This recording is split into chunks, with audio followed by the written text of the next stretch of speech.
area, but that fire spotting to those other vehicles, the backs of semi trucks, shipping containers, multiple shipping containers. This is a very destructive fire that spread very quickly.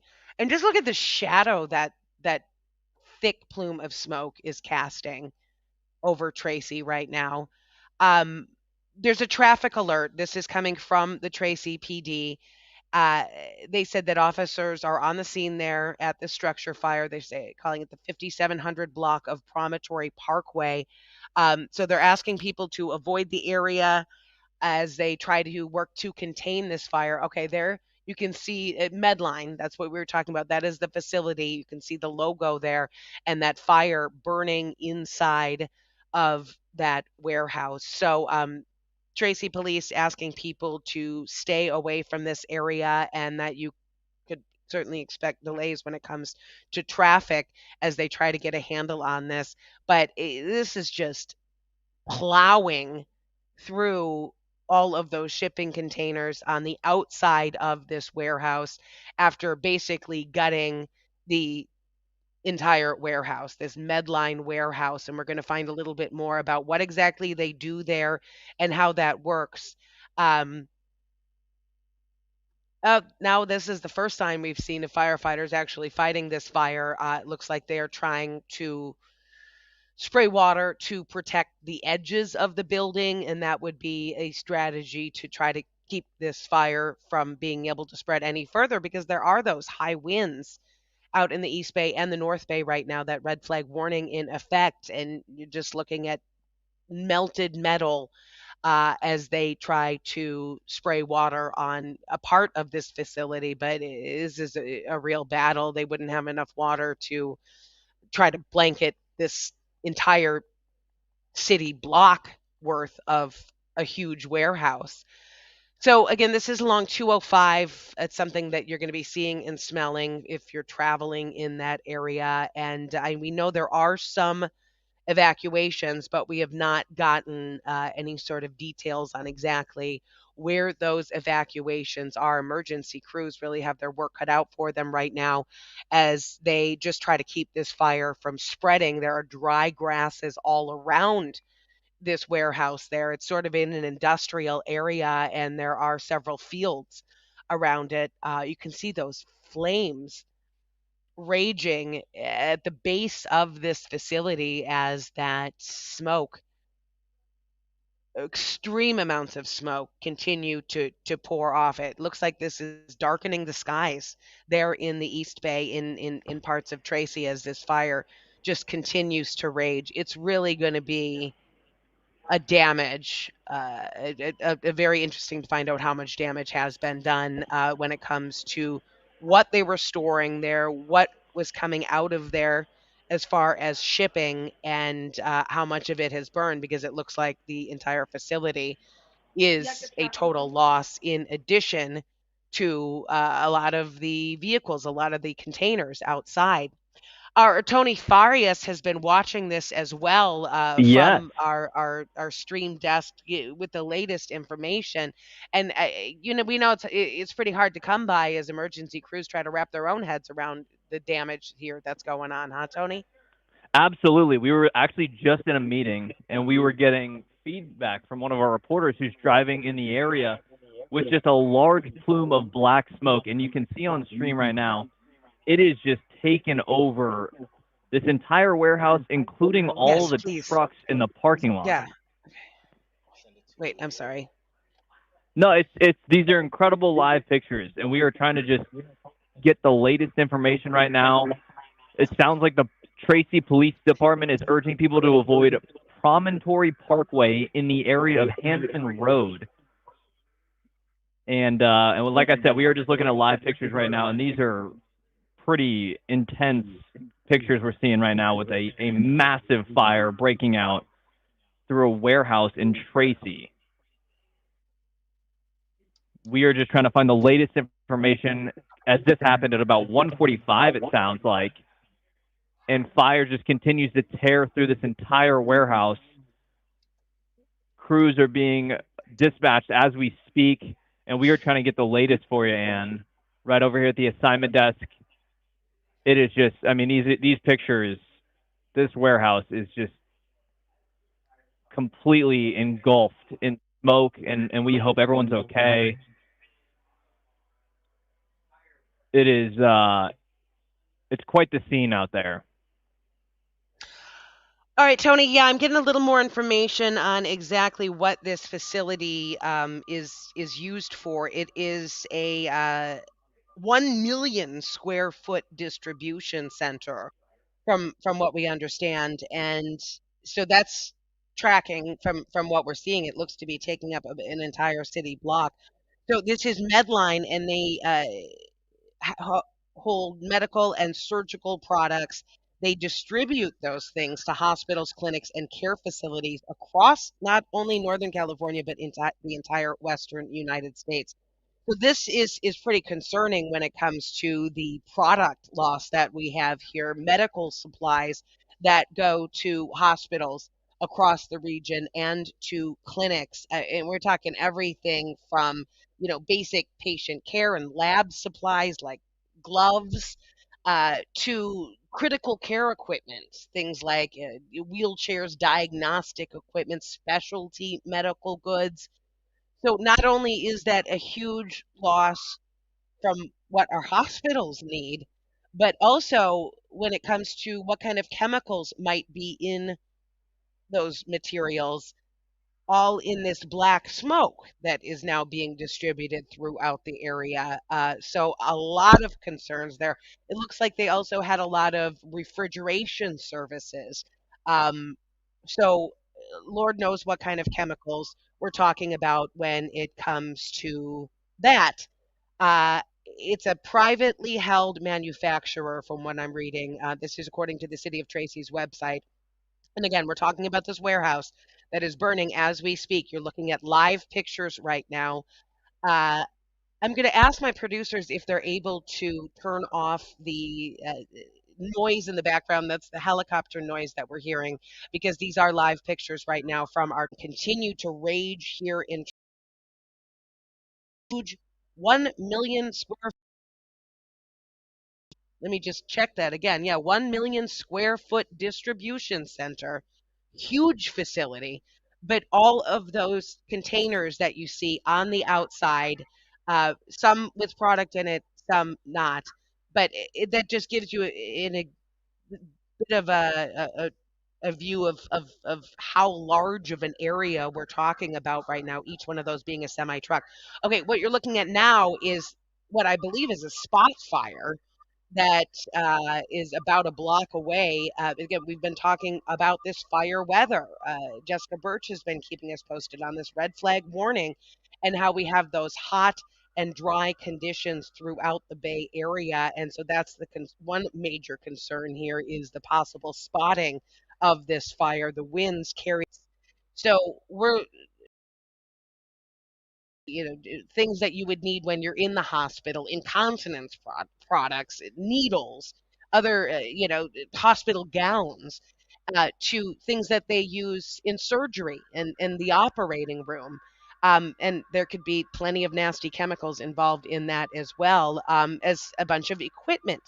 Apparently, they store their wheelchairs, diagnostic equipment, and other sort of specialty medical goods. So just a wide variety of items.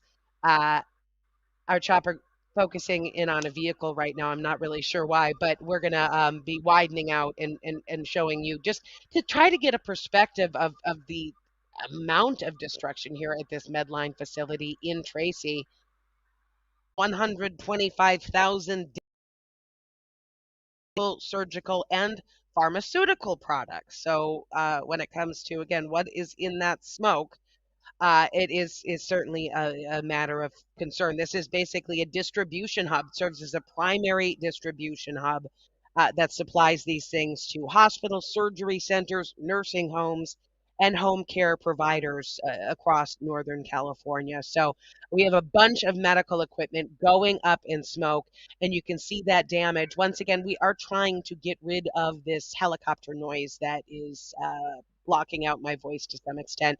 But stick with us if you will, because we are going to continue watching these live pictures and getting more information about this breaking news happening in Tracy. Let me give you an idea again of the area we're talking about. This is along Promontory Parkway and Hanson Road, but it is a huge swath of property. Not only the warehouse, but a bunch of vehicles around it and a bunch of containers that are the big rectangles that you see on top of semis to distribute these products, just lined up by the dozen. So it's just a humongous area. And again, all of that emitting this very thick black smoke that shows no signs of slowing down. When we first see a fire like this breaking out, the fire usually starts very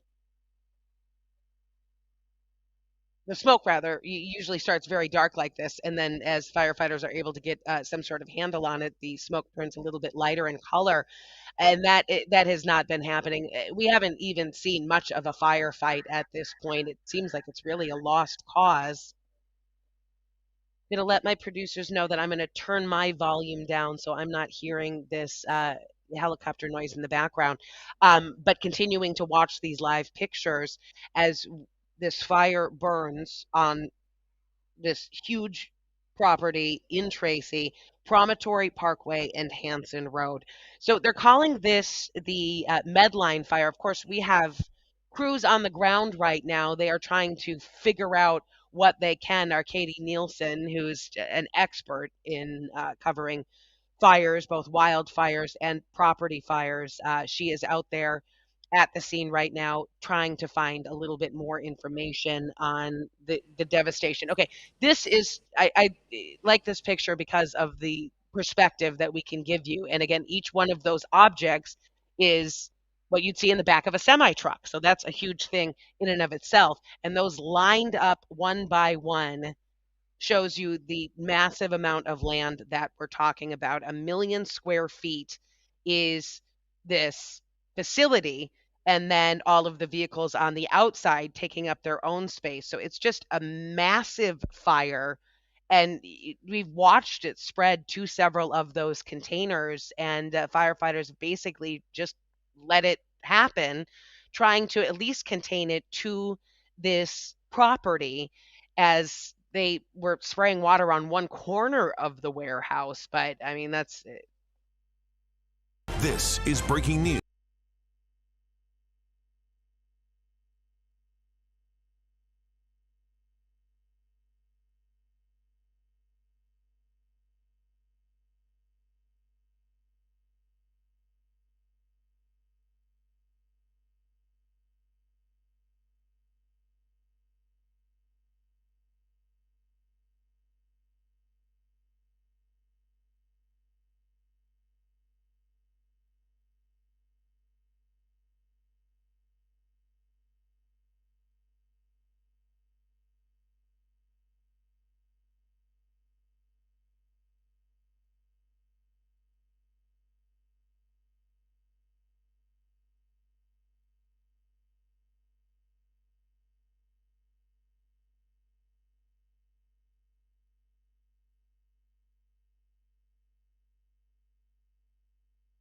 over that area right now in the East Bay. That is going to be something they're going to be seeing, smelling, and feeling. Some evacuations, still waiting to get more information from police on the evacuations in that area. Luckily, not a lot of homes, but plenty of dry brush in some of those plots surrounding this.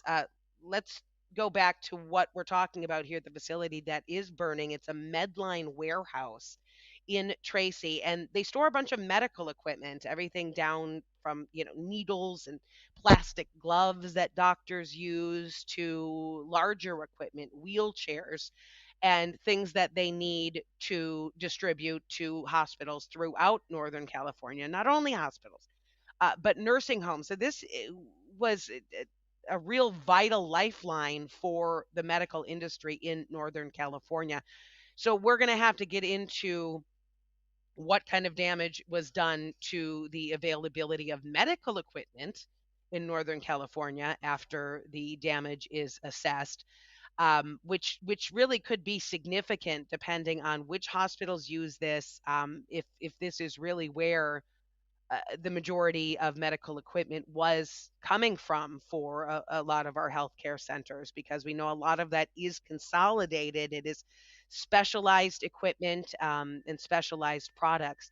So it's everything, as we said, from basic patient to care and lab supplies to things that they use in operating rooms, specialty medical goods. So this is gonna do a number on how smoothly our medical care centers are able to work, as far as how much product they might be losing here as we speak. Taking a look at these live pictures from our chopper, and now you can see another container, one of these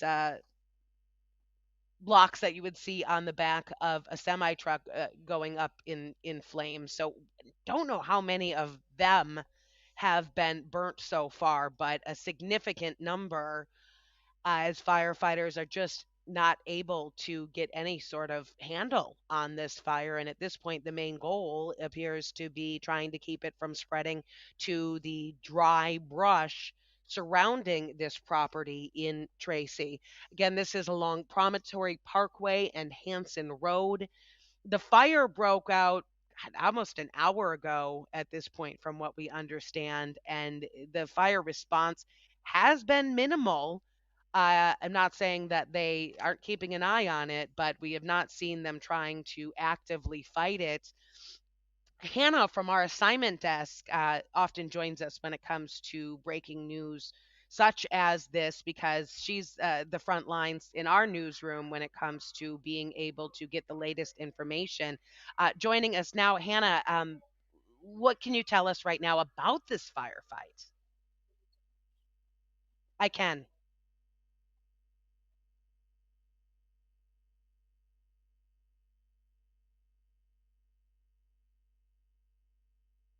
See, and we have been tracking it at least for the last hour now. This is our chopper aerials, and we have a crew headed on the ground as well as our Sacramento team. So this will be widely covered by the CBS NorCal team, which is great. I think you mentioned that this is a very large fire taking up multiple blocks of Promontory Parkway in Tracy, excuse me, and the police department has closed down roads and all access to that area as they are assisting the fire department and other agencies that are coming to try and assist. We don't know much yet, but we do know that obviously, as you said, this is a Medline medical warehouse, and we know that they likely supply medical supplies to medical facilities all over the Bay Area. So we're in the process of reaching out to places like Sutter Health, Kaiser, to see how this may impact them and whether they're watching this. We have reached out to Medline Medical, but have not heard back from them at this point.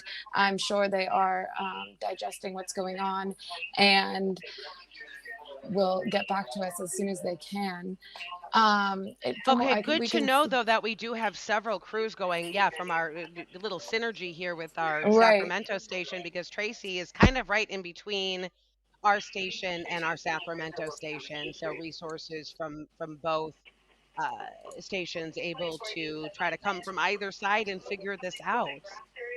Yeah, it'll be great to have them both there. And as you said, it's kind of in between our coverage areas, and they actually had someone even closer than us. So we will have a whole crew from our side showing up at the same time, and they have relationships, even closer relationships with, for example, the San Joaquin Emergency Management Team, who told them earlier that the perimeter of this fire for right now is contained.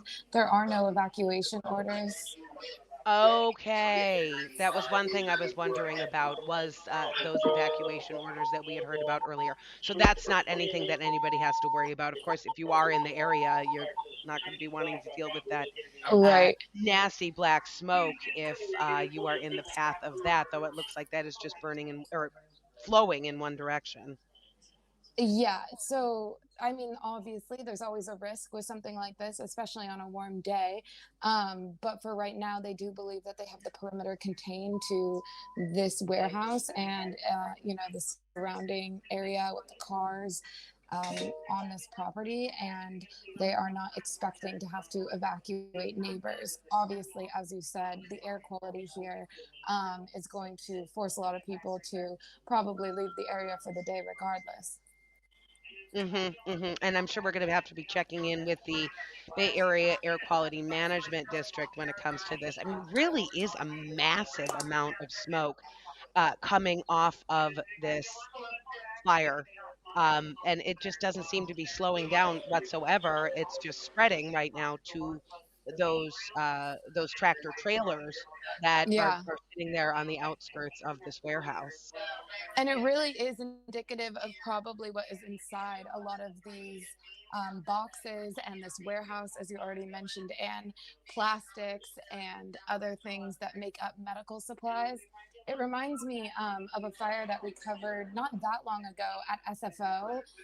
It was United boxes out in the parking lot, and what was on fire was all of their equipment, gloves and cleaning supplies, and the stuff that you get on an airplane. So, not the same, but some of the similar materials, and the smoke from that was very large black plumes on a smaller level, but it reminds me of that kind of smoke for sure. Yeah, yeah, when it comes to just the wide variety and yeah, when you're talking medical supplies, you're talking all sorts of materials as well as pharmaceuticals. Want to keep people up to date again on what we're reading from the City of Tracy's website about this facility that is called Medline. It's the largest privately held manufacturer and distributor of medical supplies.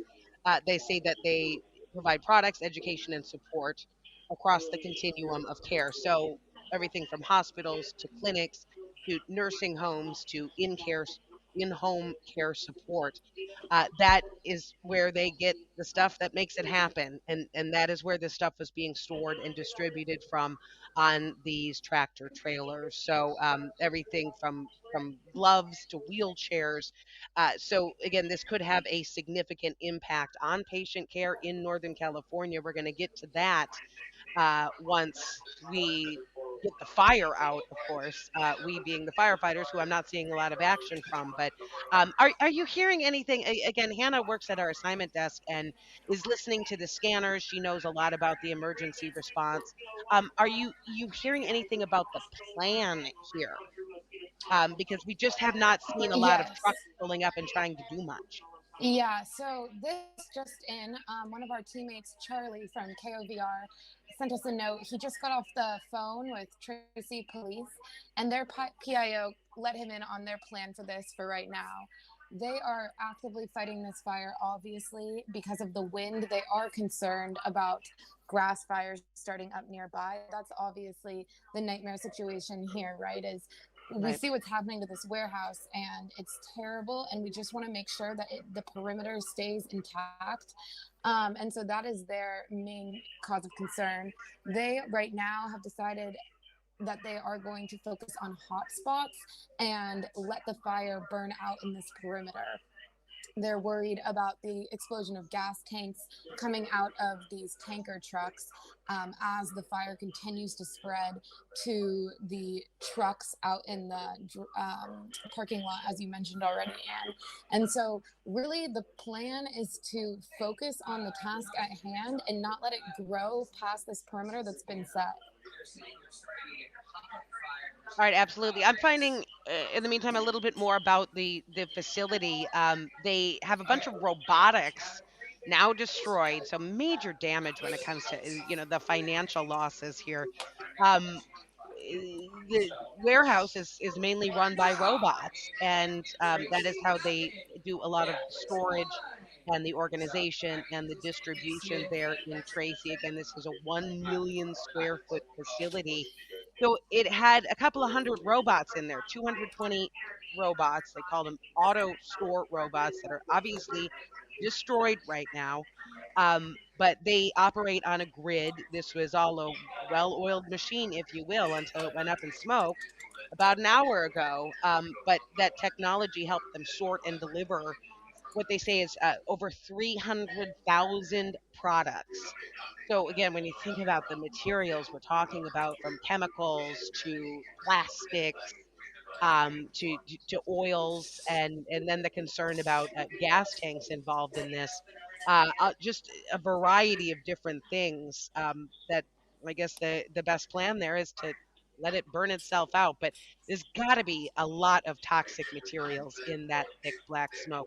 Again, you're watching live pictures right now from our chopper above this property in Tracy. This is at the intersection of Promontory Parkway and Hanson Road. It's near the eastbound lanes of 205, and it really is a stunning site. A million square foot facility. The entire thing looks to be destroyed, and what we have in that warehouse, a high-tech system of robots that helped with the distribution, organization, and storage of a bunch of medical supplies. So, who uses these medical supplies? That's something we're finding out a little bit more information on right now. Major medical centers around Northern California. So, this could really affect healthcare. According to Medline, that is Sutter Health, Stanford Healthcare, um, not UCSF and Kaiser, but Sutter Health and Stanford Healthcare, from what we understand, according to Medline, use their products. So, in a situation like this, they would probably use what we would call mutual aid, and come in and be able to share supplies throughout some of these large medical companies. But it really is. Hang on one second. It really is a huge loss when it comes to financially, and when it comes to resources for the healthcare system around Northern California. Apparently, the distribution wasn't just here in the Bay Area; it was throughout the northern half of the state, as well as other western states as well. So durable medical equipment.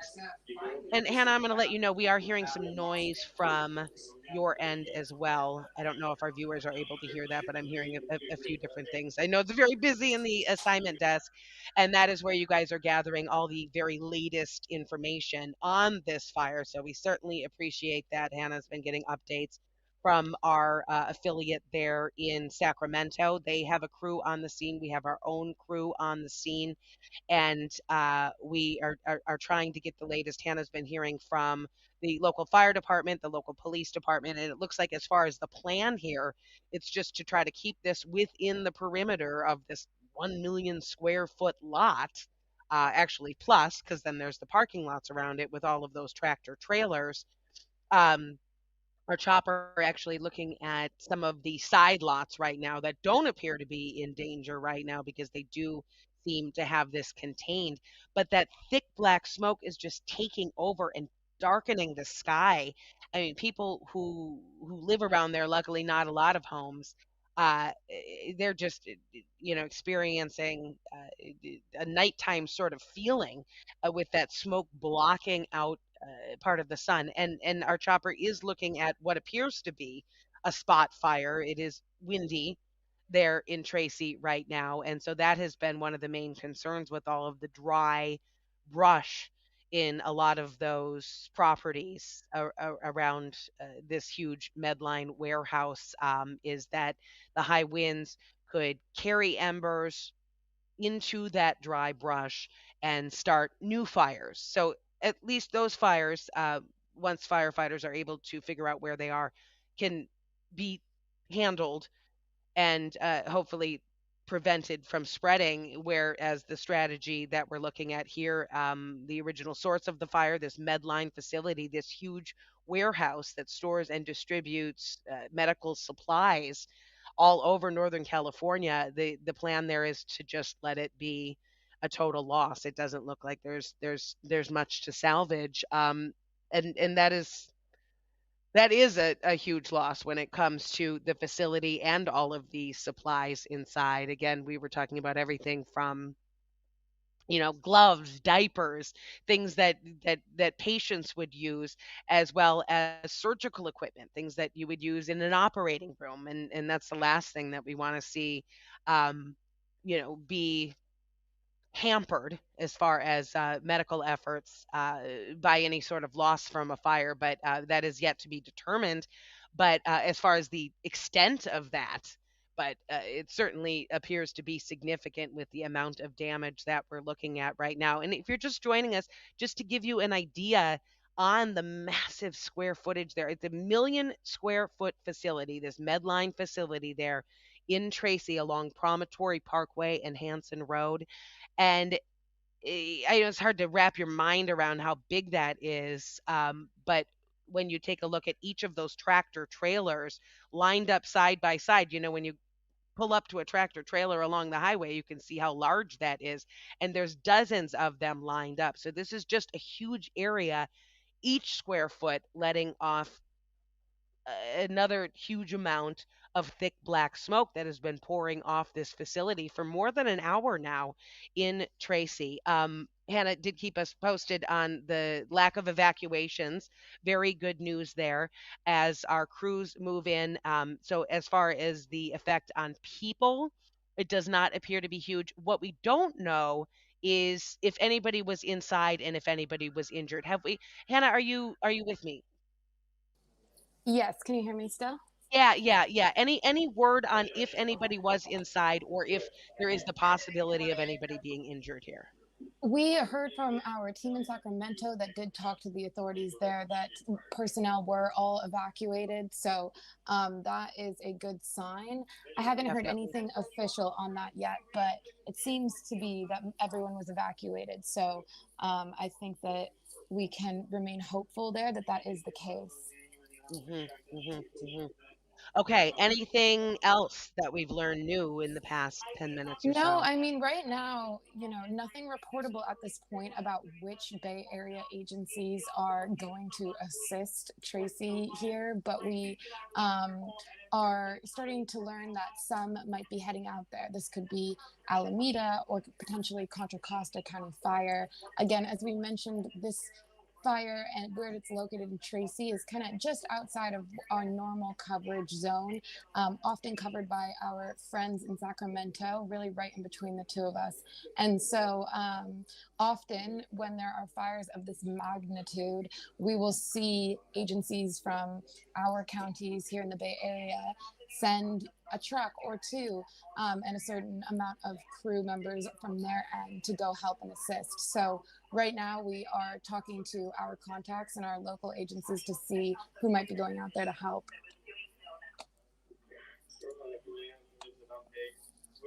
Yeah, mutual aid certainly comes in handy at times like this, though. I mean, a lot of this is just try to prevent it from spreading beyond this facility because it looks like the damage here is being done as we speak, and not much being done to be able to stop the train that's already moving, which is the destruction of likely millions of dollars of medical goods that were in this facility. We talked a little bit about the robotics that were in use there, organizing, distributing this thing around the Medline facility because it really was, from what we understand, a high tech, state of the art facility in the way that they were distributing products. But there were also hundreds of employees who worked there. So, their fate as far as their jobs, that's just another bit of the human cost that we could be talking about there. But anywhere from 800 to 1,100 employees, from what we understand, worked in this facility that are not going to be able to do so for the near future. That's clear. And we don't know if Medline has other facilities that they're going to be able to draw from at this point. We've reached out, I assume, or are in the process of reaching out to some of their customers, Sutter Health, Stanford Healthcare, from what we understand, that they distribute products to those hospitals and to those clinics, and the effect that this loss might have on operations there is yet to be determined. But we know that they deliver and store over 300,000 separate products that help in everything with the medical process, from the patient side to a surgeon side. So it's a lot to wrap your head around as we continue to take a look at these live pictures right now from Tracy, from our chopper, with the smoke pouring off this facility that is a complete loss. This fire has been going on for more than an hour, about an hour and 20 minutes at this point, and the smoke just continues to billow. When our chopper gets a little bit wider, we can see where that smoke is burning, and that smoke traveling over an area that is not on fire, but it's basically casting this huge shadow along the properties over which that smoke is now blowing. So this is just a really nasty situation. We have been talking about a red flag warning for a couple of days now, and it is now in effect in large parts of the Bay Area, including the North Bay. I'm not sure if Tracy is directly included in that red flag warning, but it certainly is in the area, and that is just high fire danger. That's the major concern that we're talking about when we see something like this break out, is how easy it is for the fire to, as we call it, spot basically embers being carried from the original fire onto properties around it and some of that dry brush. You can see here a fire truck, one of very few firefighting resources that we've been seeing in our live picture, spraying water on part of that Medline facility, but it's just a drop in the bucket. Uh, I mean, it's just it really is too large of a fight for people on the ground to be able to do much about. And again, the damage really is already done. You can see one of those tractor trailers there raging in fire, and that is outside of the warehouse. Several tractor trailers, from what we understand, have caught fire, varying levels of damage there. Okay, I'm going to interrupt myself because here's what you're seeing about that huge plume of smoke causing its own shadow over a lot of these properties. It really is a nasty situation. And that plume, I'm not sure exactly what direction it's headed. Perhaps we can loop in some of our meteorologists here and talk a little bit about the air quality, what this is doing, where exactly this smoke is going. So I'm going to ask my producers to maybe get some of that information for us. I know our meteorology department, our meteorologists, always have a really good perspective when it comes to what's happening in the air, and sometimes the separate little atmospheres that a fire this large can create. So we're going to work on getting a little more information on that. But in the meantime, keep watching these live pictures right now from our chopper over Tracy as we just basically watch this huge facility burn. This is a medical supply distribution warehouse. It is along the intersection of Promontory Parkway and Hanson Road there in Tracy. This has been burning since about 1:30 this afternoon, and the smoke is not changing colors from the most destructive form, which is the indicator here, this thick black smoke that continues to pour off of this property. All right, now we do see, in addition to the firefighting efforts there, another truck pouring water on basically the outside, maybe to protect some of these tractor trailers. We don't know if they are full, how much they might have on them. We do have this new video coming in. This is from the ground. I believe this is from 205. I'm going to try to get a little perspective on that from my producers. But video from the ground, you can just see how it really is an intimidating form in and of itself, this huge plume of black smoke, and just that it has several fingers to it. Just this is what people driving in the area of Tracy were able to see and experience. in the past hour. So again, new video from the ground as our crews head to the scene. We're talking about crews that we brought from here in the Bay Area and also from our sister station, CBS Sacramento, because this is sort of right in between us. But yes, we're going to get a lot more pictures of the damage as the fire, as we get more resources there to be able to cover the fire, and as well as firefighters able to get more resources in there and try to make sure that they have that perimeter contained. Want to check in with Hannah on our assignment desk one more time. I know she's been listening to the scanners, getting the latest updates from the police and fire departments in the area. Yeah. Can you tell us anything new? You learning anything more over there? I wish I had something newer to share with you, but I'll just kind of reiterate where we're at. Um, we did hear from the mayor of Tracy, who tells us that at this time, the South San Joaquin County Fire Authority and the Tracy Police Department, as well as city staff, are all on scene at Medline Industries while crews try and work to contain the fire. Multiple agencies have responded to assist in some form of mutual aid, and so we're working on confirming what those agencies are right now. We are kind of just watching this as you all are from the assignment desk. And, we see some streams of water coming in from sort of the perimeter area here. But as far as like a larger effort or any kind of overhead effort in a helicopter or anything. We have not seen that yet at this point. We do know that their plan as of right now is to stick to this perimeter and try and let the fire burn out. We know that it is burning probably very flammable medical supplies in this facility, as well as some of the other technology that you mentioned. And so what we believe their plan is at this point is to try and keep the fire from coming outside of this perimeter, because that would make the the grassy area outside of it very dangerous, and just let it burn out. But I don't know, it's interesting to watch for sure. And we will continue watching up here. Okay, very good. We appreciate that. Yes, and I know you are keeping up to date with our crews there on the ground after they were dispatched to get the very latest. But it's difficult even to get to the area. From what we understand, part of Promontory Parkway is shut down as well. Yes, exactly. So they have had this area shut down.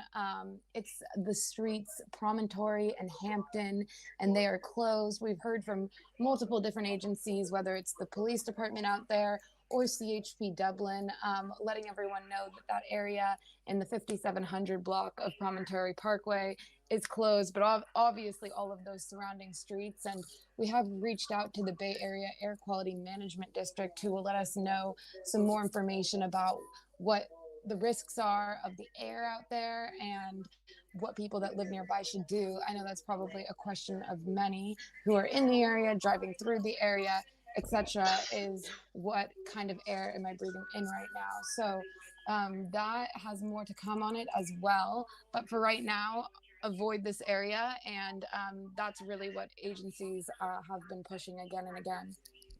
Okay, yes, and I'm trying to get some information again from our meteorologists right now about where all of this smoke is headed, because that is something that is going to affect people even if you're miles away from Tracy.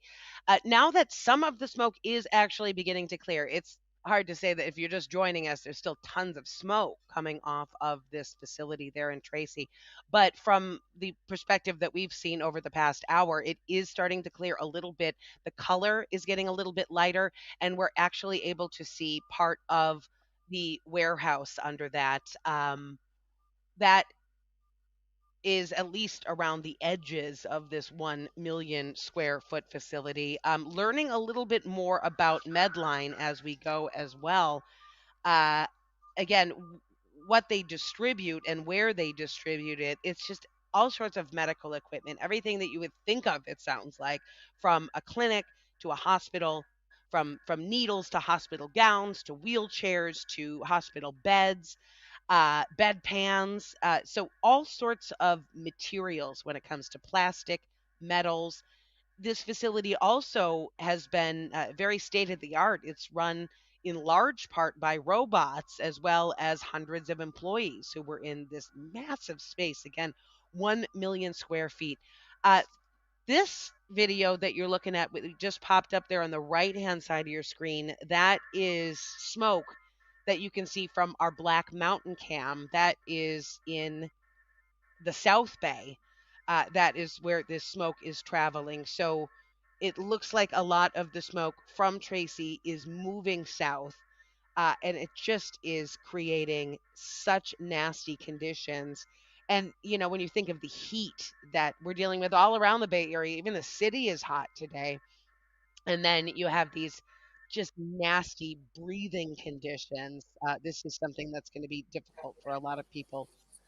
So Yeah. back to Oh, I was back just going to to say, and go ahead. jumping in on the heat, just a little anecdote from the KPIX side. We have crews all over the Bay Area that are covering how hot it is today. And that was one of the first things that we mentioned up here once we saw what these flames really looked like. Just the heat out there and the threat of any winds, as you mentioned. We had a crew that was out in the East Bay, Contra Costa County area covering heat when these smoke plumes started erupting in the air. And so they moved from the heat coverage there to now covered heat and the fire out there. But just wanted to reiterate how hot it really is out there. Yes. Well, I'm just making some notes here as we continue our live coverage. You're watching this as we are and learning about the very latest going on in Tracy as we are following it and as we are learning more uh, about the facility as well as the danger and the firefight. As far as the danger, it looks to be minimal. It's just a very nasty situation for anybody right now in the crosshairs of that path of smoke that continues to, it looks like, drift to the south from this property there near 205 Promontory Parkway and Hanson Road. The side streets around there are closed, but this smoke is just traveling far and wide right now. Um, so, again, we're trying to find out a little bit more about the air quality, its effects, what might be in the smoke, which is not good because it looks like it is a combination of a lot of different materials, things that they had in this facility, which is everything from robots and materials that would be used to run robots and data equipment, in addition to all of the medical equipment that they were storing and distributing from there. Pharmaceutical products as well, so just pills when you think about all of that going up in smoke, and we don't know the amounts, but when you're talking about a 1 million square foot facility, it really is going to be nasty, and also a loss to some of these clinics that we're talking about. So, from what we understand, Medline is used by locally here, Sutter Health, Stanford, Zuckerberg San Francisco General Hospital and Trauma Center, as well as Laguna Honda Hospital in the city. So, yeah, Medline, it looks like, is San Francisco General's primary bulk vendor. So they distribute everything from surgical kits to gloves to wound care directly to the hospital, and that is San Francisco's public hospital. So them not having everything they need as soon as they need it is certainly a concern when it comes to the damage that is being done here. We're gonna hear hopefully from Medline at some point in the near future about how big this one particular facility was in their distribution process, because this could be have a huge effect on the healthcare system, not only here in Northern California, but also to neighboring Western states that apparently also use the products that are being stored and distributed through this huge warehouse in Tracy. Not only that, but significant damage there done to a lot of tractor trailers that were parked outside. That was obviously part of the distribution process.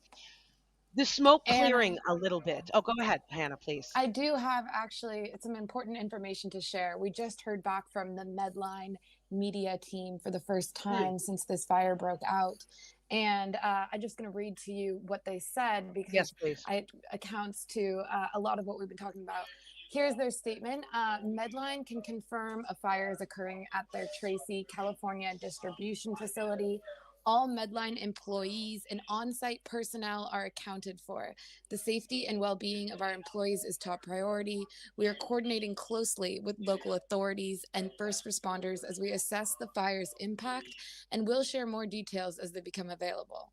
So that was kind of what we were talking about earlier. And one of our largest concerns was making sure that all of the Medline employees and people that could have been at risk here are accounted for and out safely. And it seems like we do have that confirmation, which is great news. Okay, that certainly is great news because up to 1,000 employees work there, and it's different times during the day. So, to know that it does appear that everybody got out safe is certainly good news.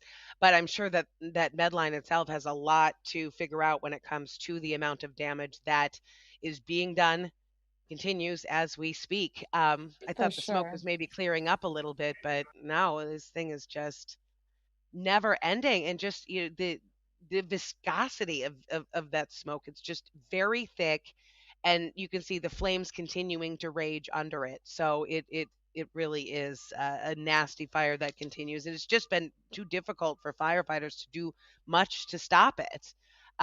We saw a couple of trucks out there pouring water from their ladders, but it really not putting a dent in this fire that continues to burn there in Tracy. Another update that I do have for you, Anne, from the Please. Bay Area Air Quality Management District. That is the group that tells us about things impacting Bay Area air quality and how concerned we should be.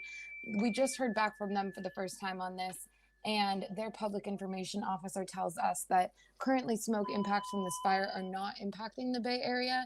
For updates on air quality closer by, am reaching out to San Joaquin Valley Air Pollution Control District so that people that live closer to this fire um, are can be in the loop about what their air quality management is saying. However, as we were talking about earlier, this fire is interesting for us because the smoke is visible for people in the Bay Area and is scary to look at. But right now, our air quality district is saying that there is not a smoke impact in the air for people that live in the Bay Area counties.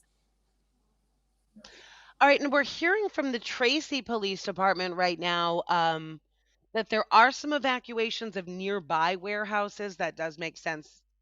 It is an industrial area, but you haven't heard about any evacuations per se. Let me check back in because I mean, as things develop, I can Yeah, oh, see that being absolutely. the case.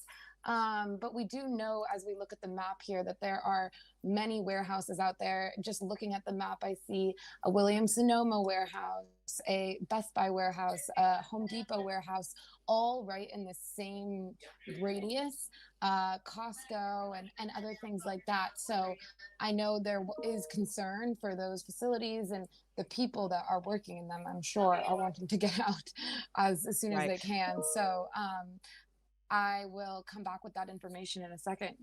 Okay. Okay. Sounds good. In the meantime, we are going to continue to watch these live pictures burning above Tracy.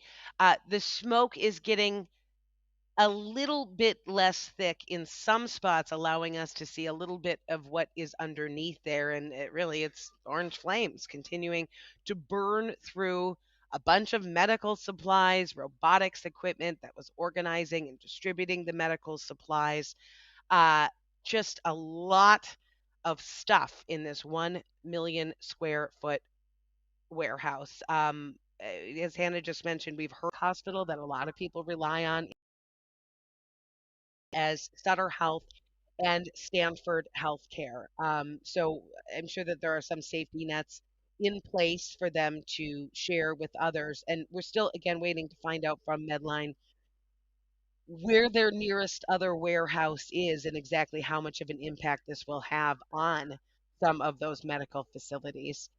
Here's our chopper zooming in. I believe that is to the south of the fire, and you can see some of the other warehouses there, and what appears to be another spot fire there that is has broken out in the greenery around the warehouse. So not too much damage can be done there, except for the fact that then you have another source of fire, which could then, once the winds pick up, carry this fire throughout another block.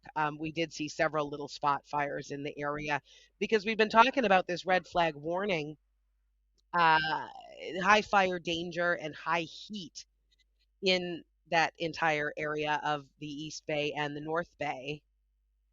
Uh, so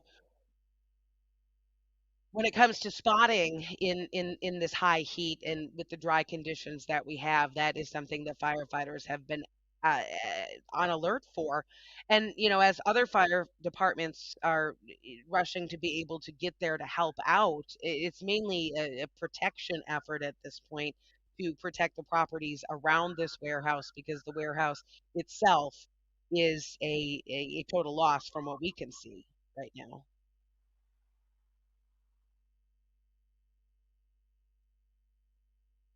Yeah, you see that spot fire here, and it's really starting to pick up just in the brush in this area, or Yeah. the vegetation. We did actually hear from Alameda County Fire, and we can confirm that Alameda County Fire is sending crews to Tracy to help with the fires out there. They're sending two Alameda County Fire Department chief officers, a dozer, uh, multiple kinds of engines, and they are expected to be on their way right now. So, as I mentioned before, we will see mutual aid from the Bay Area coming to assist Tracy this afternoon. Okay. All right. And that is good news. I mean, basically, to be able to stop this from spreading, we do have a map of this area trying to give you a better grasp of what we're talking about. If our producers are able to pull that up. But in the meantime, I mean, these live pictures we've been watching them for, boy, an hour and a half, almost 2 hours now.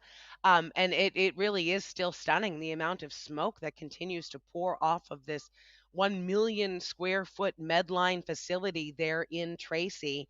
It's near 205. People have reported seeing this huge billowing smoke plume from 205. Wow. And as our chopper gets a little bit higher, there's another perspective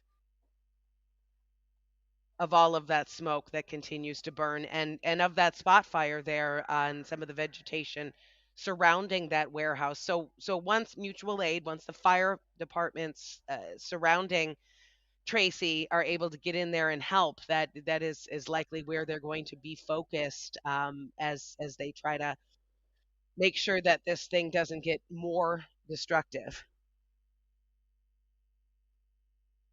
Yeah, and as you saw, and for a second, uh, the concern here is wildland fires or vegetation fires, if you will, that can kind of branch off from the main fire here and spread quickly in the hot weather and in the grass areas surrounding this. We saw the chopper zoom in, not at the moment, but about a couple, maybe a minute ago, on a fire that is popping up close by.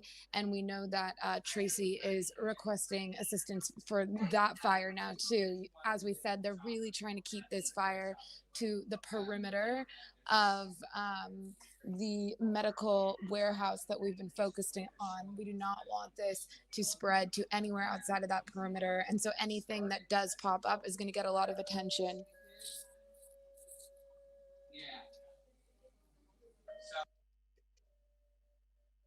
Yes, and we are hearing that is the official plan, and you had alluded to this earlier, Hannah. The fact, the plan is to just let the building's fire burn out.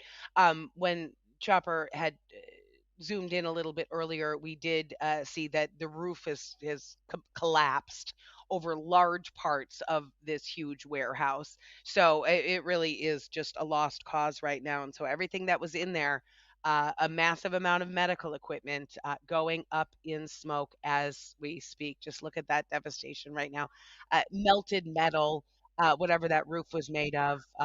It's a huge loss to the medical distribution system in Northern California. So we could see effects at Sutter Health, Stanford Healthcare, Zuckerberg San Francisco General Hospital that uses materials that were stored here and distributed at this Medline facility, and it's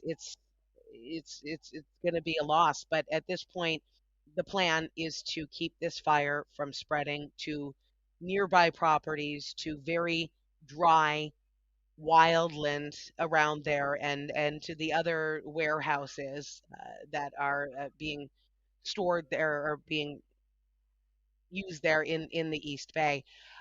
We, as we mentioned, have several crews on the ground, some from our Sacramento station, some from ours, including our own Katie Nielsen, who has covered fires all around the Bay Area for many years and has got a bit of perspective on what she's seeing on the ground. Katie, can you hear me? Yes, yes, yes. We'd love your perspective.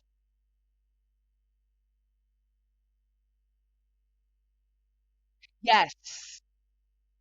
Yes, unfortunately, that is what we're dealing with, a technical difficulty here, Ah, and we're got it. trying to work through that. So, yes, but yes, if you could bear with that and let us know what you got there, that would be really great.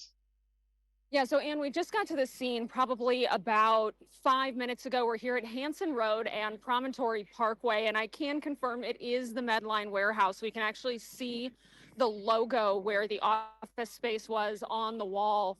And we have seen fire resources coming in from all over the place. Right now, we're watching a crew from Livermore Pleasanton start to put out a fire that's happening in the brush area outside the building. And the reason that that's a problem is you've got the Amazon facility directly across the street, which uh, could potentially go up if they're not able to get that. Now, we do have somebody from Tracy Fire who is just about to start an interview. So as soon as that starts, I'll actually bring my phone over and Oh, we that can would be great. get an update from them. That would be great. Now, so we've been And can talking you so tell me much right about now this with the, do you know what you're doing with all of the cargo that's parked in nasty. front right now? I'm Uh, sorry, the cargo Large trucks that are okay, it still looks like over there? she is hearing from a fire official. Let's listen in. fires in the surrounding area to make sure it doesn't spread anywhere. Can you give us any information about the employees? Was there anyone inside when fire started? Do you know about any injuries? Was everyone able to evacuate? Yeah, first responders between the police department and fire department met with Medline personnel immediately upon arrival, and they were able to evacuate the building of all the employees. They did a head count, and as far as you know, there's been no injuries at this point. Do you have a time that this fire was first called in? I don't have the exact time. I'd have to look at our dispatch notes, but I don't have that on me. Who first called it in? It was a 911 call from somebody in the area. Do we know if there's any evacuation orders for the surrounding, like Amazon, anything like that? Yeah, we've evacuated all the warehouses that are southwest of this area just because of the wind and the smoke and the blowing embers. What are the precautions in place right now for any drivers? What people need to know? I know that traffic is crazy backed up. Some folks are, trying to weave in and out. Just Yeah, so all of our allied, excuse me, all of our allied law enforcement partners have helped us by closing all the roads in the area. So we're making sure that nobody comes in this area. We want all the traffic to leave, and we want the roads clear for all the responding mutual aid fire departments and police departments that are coming in to can help you us. talk to us also about the resources around here? Just describe what everybody's doing. I mean, I see the firemen out there, just So we have fire departments from all over San Joaquin County and Alameda County that have come out to help us with this, just due to the large scope of the fire. They're busy making sure that it doesn't spread to any other warehouses. As you can see, it's quite a large area that we're trying to protect here. And then pretty much every law enforcement agency in the area, and CHP and the California Department of Fish and Game is out here helping us block roads and ensure that nobody comes in and everybody's safe. And we saw another fire that looked like it could have been related. Do you have any information about that? So yeah, actually on my way in here, I saw another grass fire that was kind of south of this location. And we believe it's from the blowing embers from this fire that caused those other fires. Do you have any information about potential damage, evacuation, size, scope on those other fires? Those fires are being handled by the allied resources that have come in. So I know we evacuated some of the county houses out here just as a precaution, but as far as I know, there's been no damage to any residential right What are now. those bangs that we're hearing? I believe they're gas tanks or air tanks in the area from the trucks that are parked. And do we know any of the material that's inside the facility? I don't have that. I know fire has a very lengthy list of any kind of hazmat material that might be inside. Unfortunately, they are very busy right now, so they asked me to kind of help them out with this. So I don't have the exact details of what's inside, but obviously something flammable and that might blow up. So yeah. Is there any idea yet? No, no idea. As far as the building itself, can you tell us about the size or scope of Medline as an employer, just to the city of Tracy? How many people might have been in the building at the time, that type of thing? Unfortunately, I don't have the number right now. I know there are a lot of people work here. It's a 24/7 operation, as far as I know. It's quite a large warehouse. I know they supply a lot of medical supplies to hospitals and medical facilities in the area. And so, do we know the precautions? The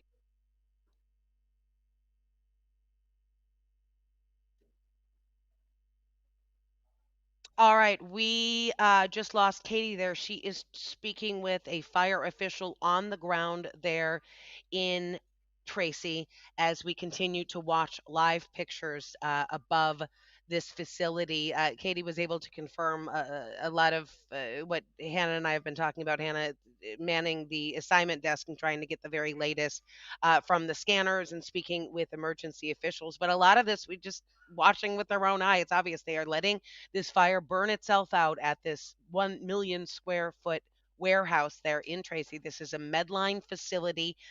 There doesn't appear to be any human cost at this point, as all employees were able to evacuate this facility after this fire broke out at about 1:30 this afternoon, but it spread very quickly inside the facility.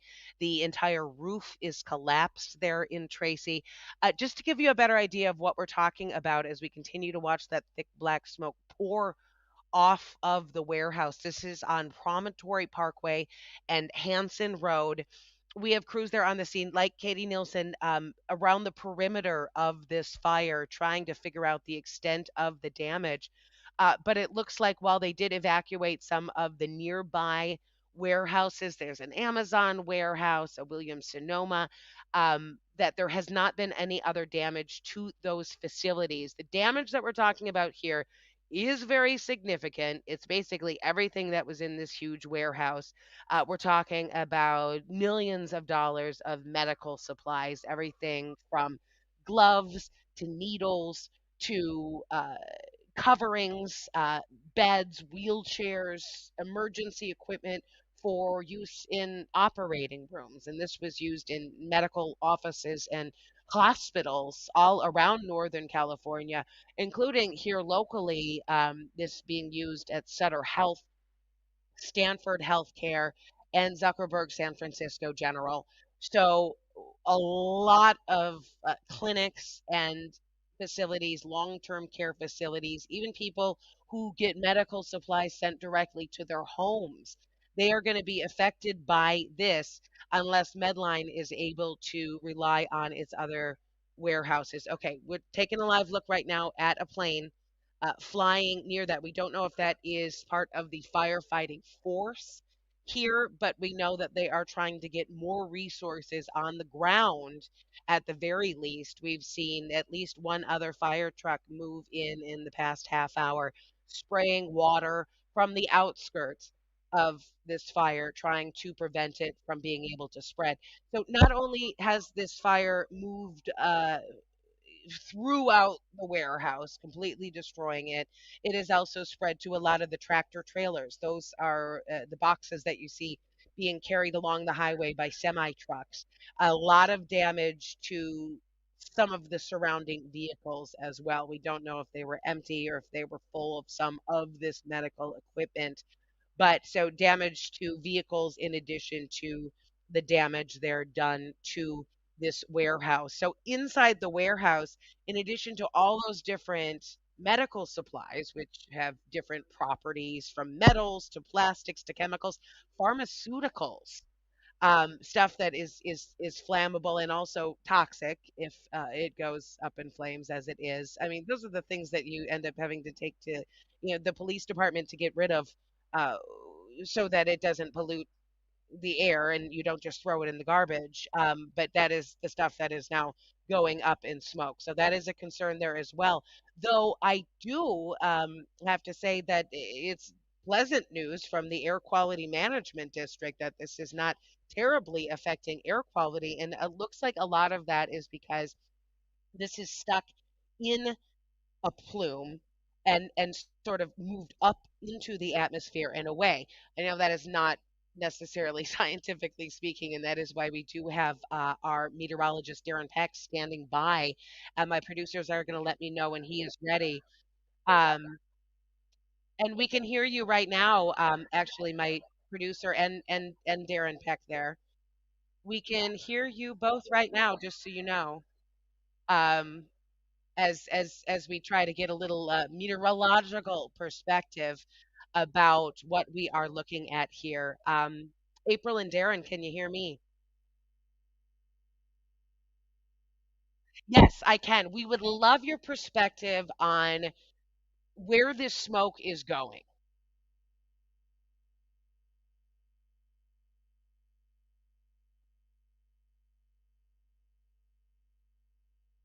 Wow. With you because I think it really is an impactful image. I mean, the smoke on the ground is impressive enough as it is, but what I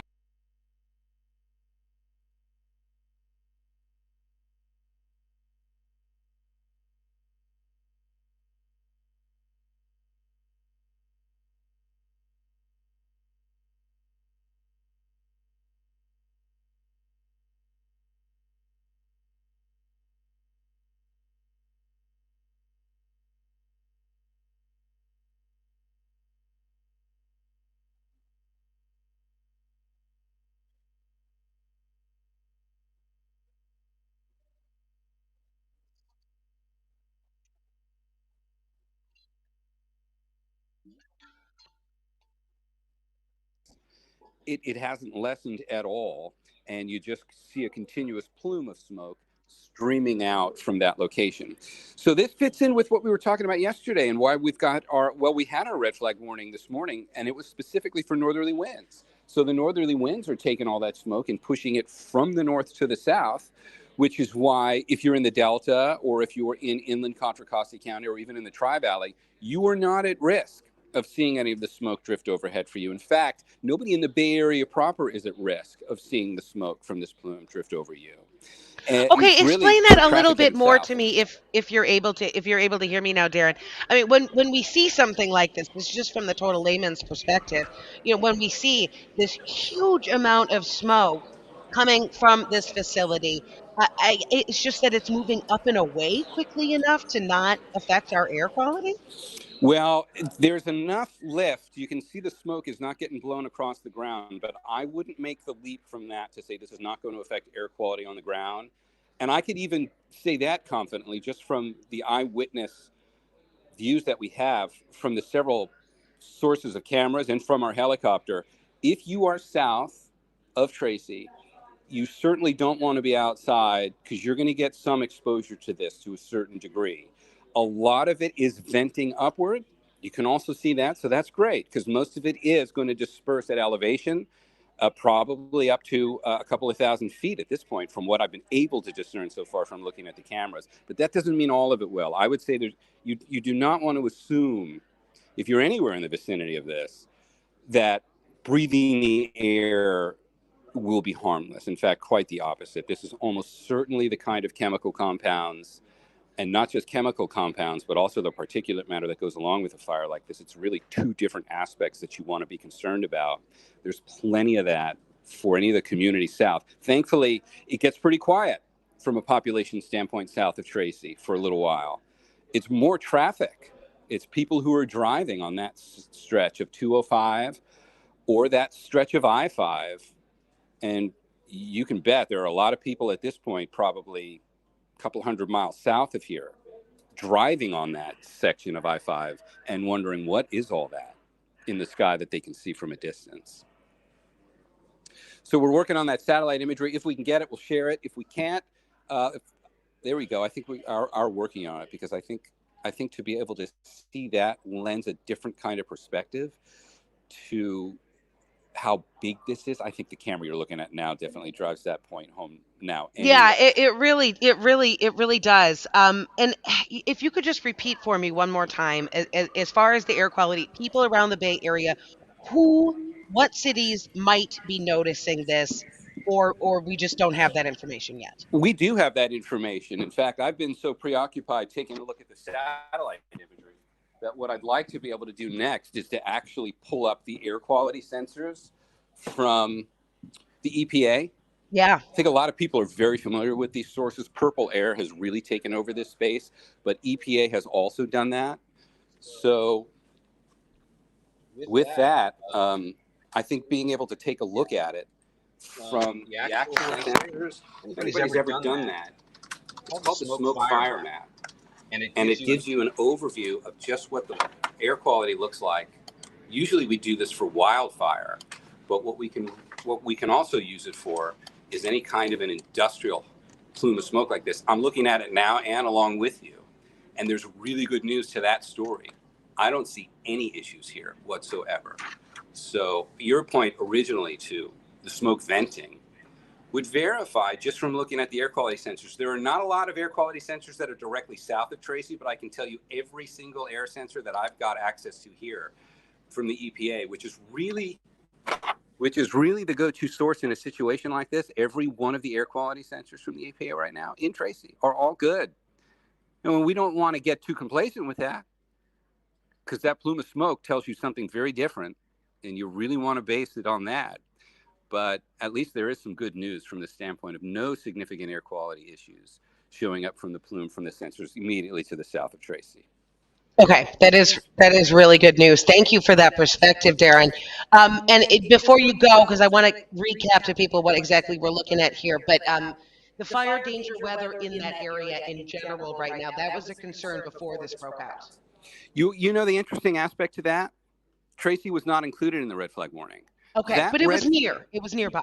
near enough, but more so that was really for mountains and ridge tops, which would have experienced gusts around 40 or 50 miles an hour. The gusts down on the valley floor where Tracy sits probably never really exceeded much of a 20 to 25 mile an hour gust at times. They're close to the Altamont Pass, which usually does get very windy, but this was a total reversal of the kinds of wind that usually impact the Altamont Pass. I think one way of thinking about this is actually the northerly winds that we had yesterday might actually, as odd as this sounds, have been more of a positive in this situation, because if we did not have that northerly wind flow, that means the intense gusts coming through the Altamont Pass would have likely been taking this smoke and driving it with much greater force, and not driving it directly south anymore. It would have been driving it into the Central Valley, out over all of those communities. And we would likely have had a different situation right now, strictly from an air quality standpoint.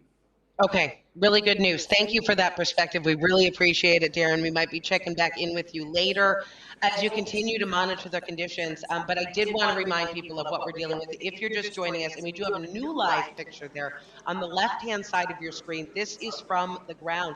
Again, that thick black smoke continues to pour off of this facility. This fire has been burning for about 2 hours now and just shows no sign of slowing up. Once in a while, it looks like it's getting maybe a little bit lighter in some spots, like perhaps it's running out of fuel in this Medline facility.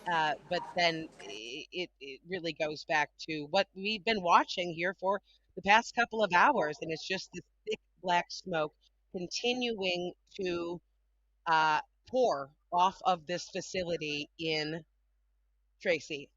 Just to let you know, Darren and my producer April, I still can hear you here on our stream coverage. So if you could cut that off, that would be great. But I just want to let everybody know who is just joining us what you're looking at on the left hand side of your screen there. Live pictures from the. If somebody could let the producer and Darren know that their audio is on, that would be really great. Thank you. Okay, just to again keep you posted here. Um, the left hand side is live pictures from the ground. The right hand side there is live pictures from our chopper of this fire that has been burning for 2 hours there at a Medline facility uh, in Tracy. So this broke out, this fire through ripped through this facility, ripped through this warehouse, also spread to some vehicles outside of the warehouse.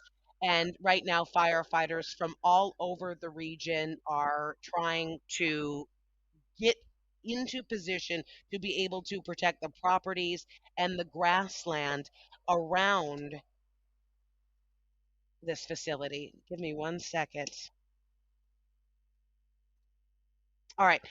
So this is a Medline facility. It was a 1 million square foot facility that is loaded with medical supplies, everything that uh, patients would use, that surgeons would use, doctors would be used, and that was all used by, excuse me, facilities all around the Bay Area and all around Northern California, really, as well as surrounding states. So that is a concern when it comes to the supply chain of medical equipment all over the area. So this was an update. We've been trying to figure out exactly where Medline all distributes to. We know it's Sutter Health, Stanford Health, the city and county of San Francisco. So all of their public health clinics. They run Zuckerberg and Laguna Hospital uh, facilities in the city.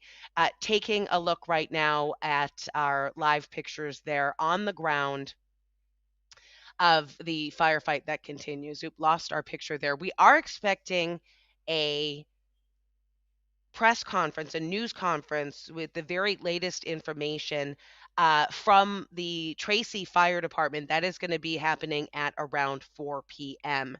So we're going to keep you posted as we hear more about that.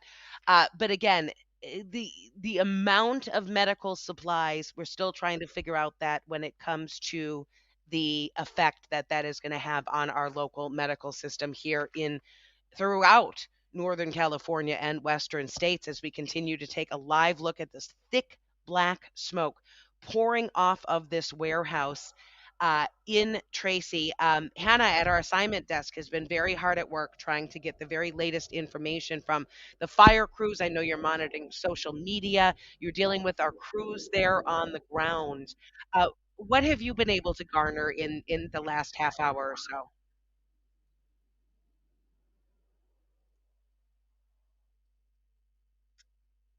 The agencies she's been talking to on the scene. However, we also, as we've mentioned, have our Sacramento sister station on the ground here as well to help us out. They just let me know that they talked to the Tracy Police Department and got some information about how this all came in. The Tracy Police Department got a 911 call from someone in the area earlier today when this fire was first breaking out, and they immediately evacuated the surrounding warehouse and the warehouse, obviously, that we see on fire. There have been no injuries reported as far as employees or anyone that is fighting this fire at this point, and all employees have been accounted for. And it looks like we might be tapping in here to a feed. Um,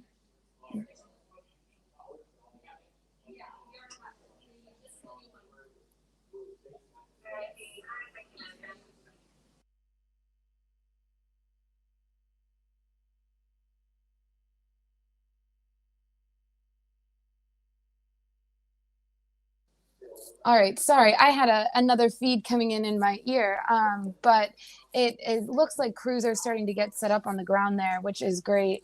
And as Anne said, we just got it confirmed from another source that we will be hearing from officials at 4.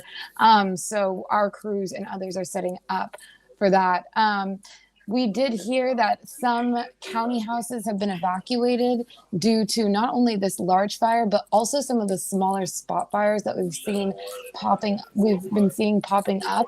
And we do know that mutual aid from the Bay Area agencies is on their way. So far, we've confirmed Alameda County Fire as well as Contra Costa Fire is on their way to help, and that is great news. We also know that there are multiple agencies outside of the Bay Area, but not directly in Tracy, that are on their way. So all of that is good news. Some of those include Stockton Fire and other departments such as those. But that's kind of where we're at right now. Is we're just trying to keep a eye on the spread and understand what the evacuation orders are. We mentioned that this warehouse is in the area of many warehouses, including an Amazon fulfillment center, a Home Depot warehouse, a Williams Sonoma warehouse, or distribution center. And so there are obviously employees in those that are getting ready to leave here and probably on their way out.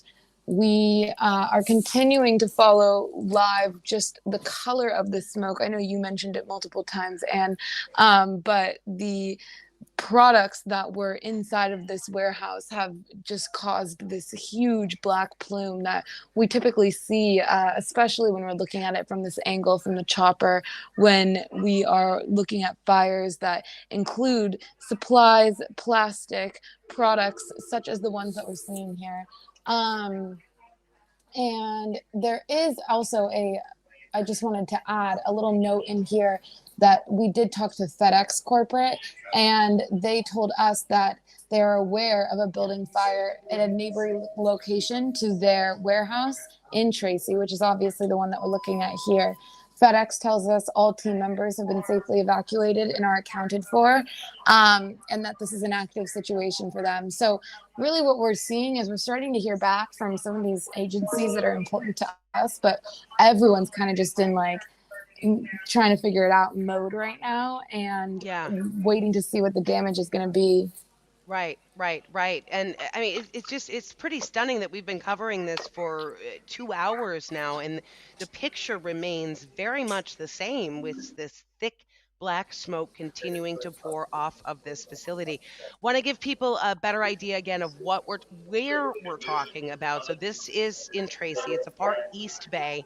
It is near 205. So it's in between the Bay Area and Sacramento.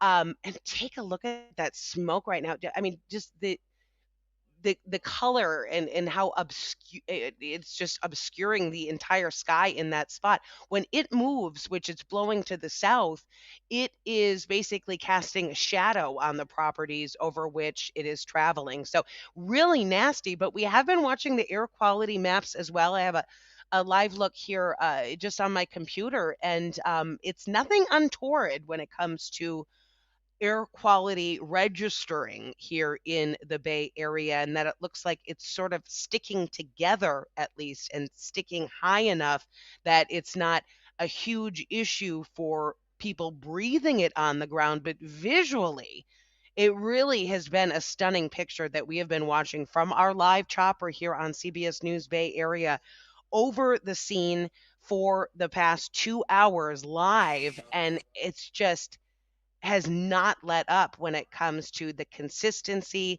the color of this smoke. And by all accounts, there's a lot of nasty chemicals in that smoke because it is medical supplies that were being stored in that facility to be distributed to clinics and hospitals all around the Bay Area, not only the Bay Area, but Northern California and the Western states.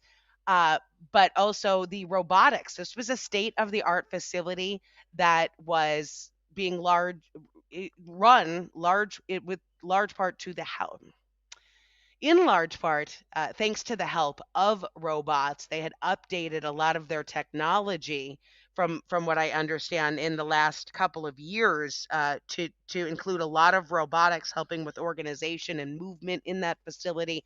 So I mean, what a financial loss when it comes to the technology and the upgrades that they had recently done, but also the materials themselves, pharmaceuticals, pills, fluids that people use in operations, as well as just everything from common everyday goods, from gloves and hospital gowns, just this specialized medical equipment, which is costly, as we all know when we pay our medical insurance bills. Um, Costly equipment, and so this is going to have an economic impact when it comes to the facilities that use equipment stored and distributed from this huge warehouse in Tracy. We're talking about here locally Sutter Health, Stanford Healthcare, Medline furnishes supplies to both those hospitals and the medical clinics associated with them, as well as the public health clinics in San Francisco, Zuckerberg General and Laguna Honda Hospital, as well as on the peninsula and in the South Bay. We're talking the San Mateo County Healthcare. Now, we don't know if you are a patient of one of these clinics or one of these hospitals. We don't know if you're actually going to notice a loss here when it comes to the equipment that has been a casualty of this massive fire. Um, but it's something that they're going to have to figure out. And we've been hearing a little bit from Medline itself on this. They say that they are just in the very beginning stages of being able to get a handle on exactly what was lost and what their next step is. Their first priority was their employees, which all appeared to have gotten out safely. Hundreds of people worked in this facility, so they're going to need to find a new way of getting their work done, whether that will be moved or whether they're going to build a new facility here. But getting the supplies back, finding a new facility, this is all going to be a large process for Medline. So they don't have a lot of information for us right now because we have so many questions about the people impact that something like this could have. And when it comes to talking about the healthcare system, obviously we don't want anybody to feel any sort of negative influence from this huge fire, but it very well could be. So again, we talked about Sutter Healthcare, we talked about Stanford Healthcare, the clinics and the hospitals using supplies from this warehouse, as well as San Francisco General Public Hospital and Laguna Honda hospitals in San Francisco. The San Mateo County Healthcare, they operate the San Mateo Medical Center and the Public Health Medical Center along the peninsula. So the San Mateo County healthcare system uses supplies that were stored here in this facility, and as well as the Santa Clara Valley Medical Center, which serves thousands of patients a day. So they're going to have to figure out their supply chain system. That is something that they're working on as we speak, as we see firefighters here on the ground trying to keep this fire from spreading. They're not even really fighting this fire, they're just letting it burn itself out. And they're going to have to be on scene for a long time, at least 24 hours, to make sure that nothing reignites. Because we've been talking about high fire danger. It was interesting. We heard from our meteorologist, Darren Peck, a little bit earlier, because we've been talking about this red flag warning in effect for the entire Bay Area. It was not in effect for Tracy proper. It was some of the higher ridge lines. So while there is high fire danger, it was not the red flag warning that would have made things more dangerous when it comes to the concerns about this fire spotting, this fire moving beyond the perimeter of that 1 million square foot warehouse that you're looking at live pictures right now from our chopper above this scene. And on the left hand side, that is our view from the ground and just the massive amounts of black smoke. So the fire danger is one thing, and that has been concerning when we saw embers moving from this fire in the high winds that can somehow or sometimes gust up there along that corridor right now, which is near the Altamont Pass. We have seen some spotting of the fire onto nearby properties, burning in the dry brush there. Firefighters have been able to put that out quickly enough and been able to stop that from spreading. So that was very good news there, and that's basically been their plan, is to prevent it from spreading. I'm just letting my producer know that was an old note I just sent to you. I am going to stay here on the stream live as we continue to watch these live pictures because we are waiting for a live news conference expected at around 4 o'clock from the Tracy Fire Department, where we might get a little more information on exactly the plan here and the remaining dangers. And I think what a lot of people are wondering is the damage that was done. Obviously, we see significant when it comes to the infrastructure, but the equipment that was inside of this warehouse, medical equipment used throughout Northern California and the Western states. The area again, let's go through that. I know we do have a map. I don't know if we're able to pull that up. It really is more interesting probably to take a look at these live pictures and this black smoke that continues to pour off of this facility. But it's Promontory Parkway and Hanson Road. So some of those roadways, some of those side streets are closed. It is also very close to 205. So you can see it from the highway. And, now that we're moving close to commute time, these are people that are commuting back to the far East Bay. That is going to be something that a lot of people are going to be noticing because it looks like this smoke is going to continue pouring off this facility for some time. So that could certainly have effects when it comes to people slowing down to take this in because it is quite a visual sight.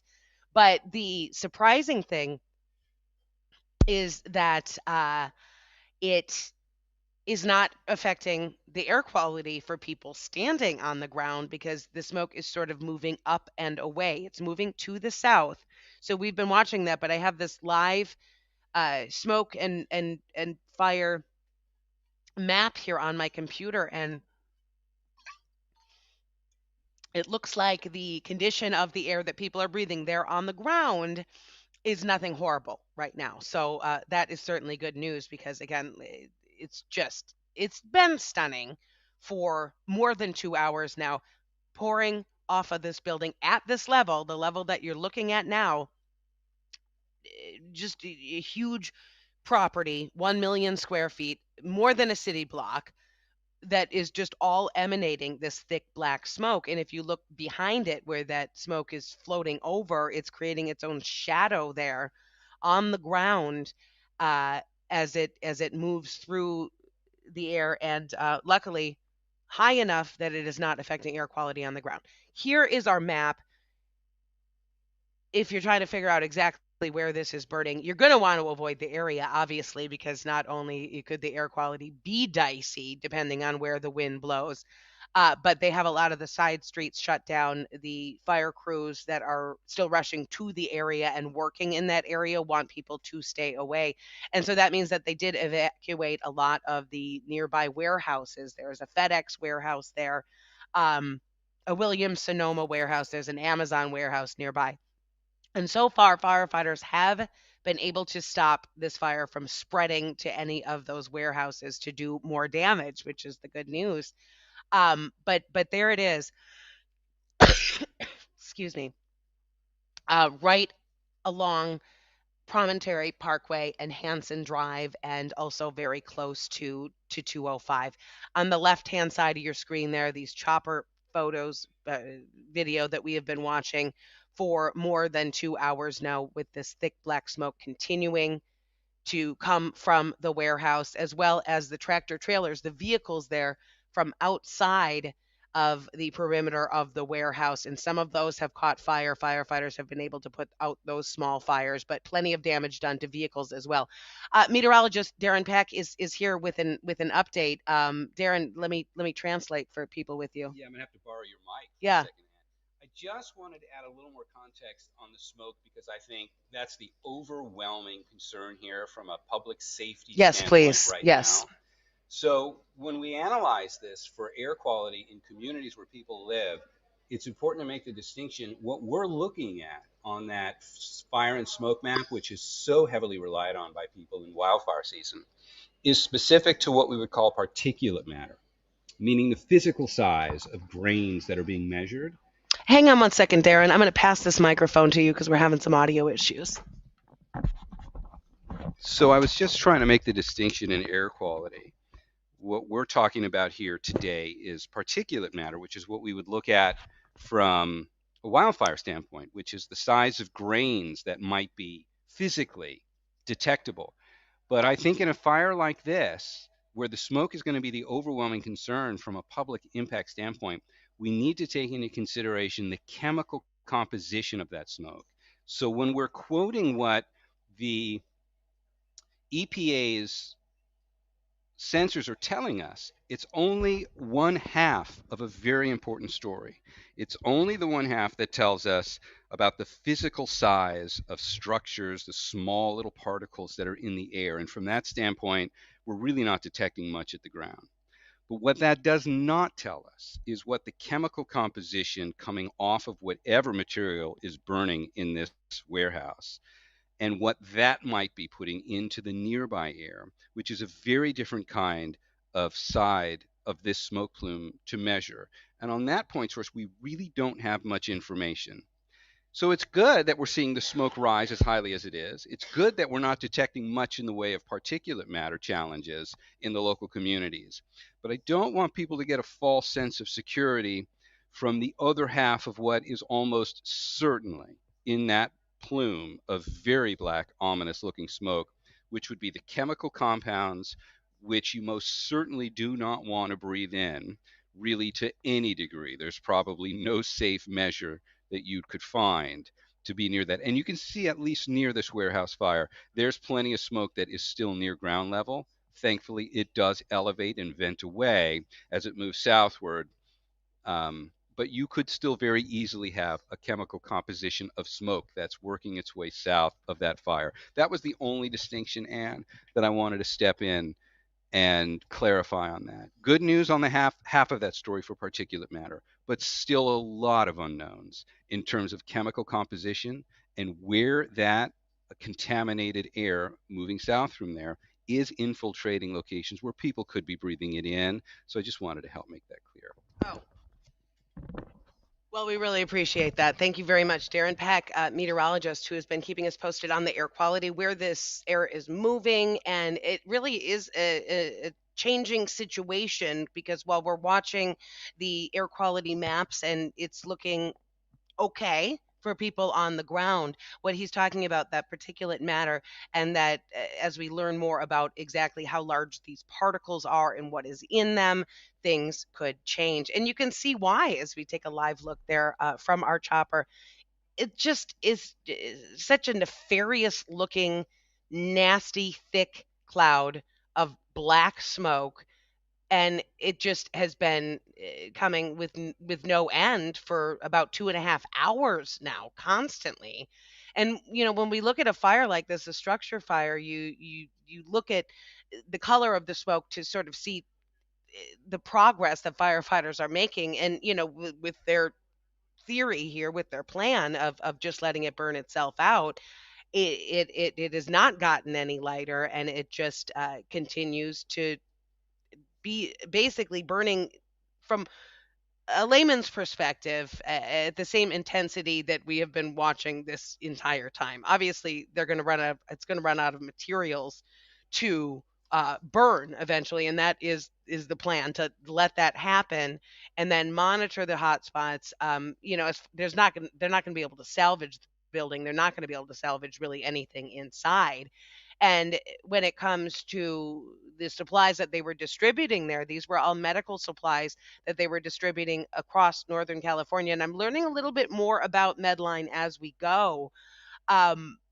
Basically, a lot of their distribution was done very quickly. It was overnight distribution to people's homes and to hospitals. So it was certainly a convenience to have this warehouse close to the Bay Area, in between us here in the Bay Area and Sacramento. And so it supplied a lot of hospitals on either end.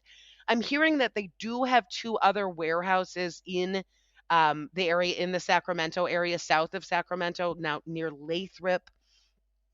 So perhaps, depending on what they store where, this won't have as big of an impact on some of these medical clinics and hospitals that use the facilities as we had originally feared.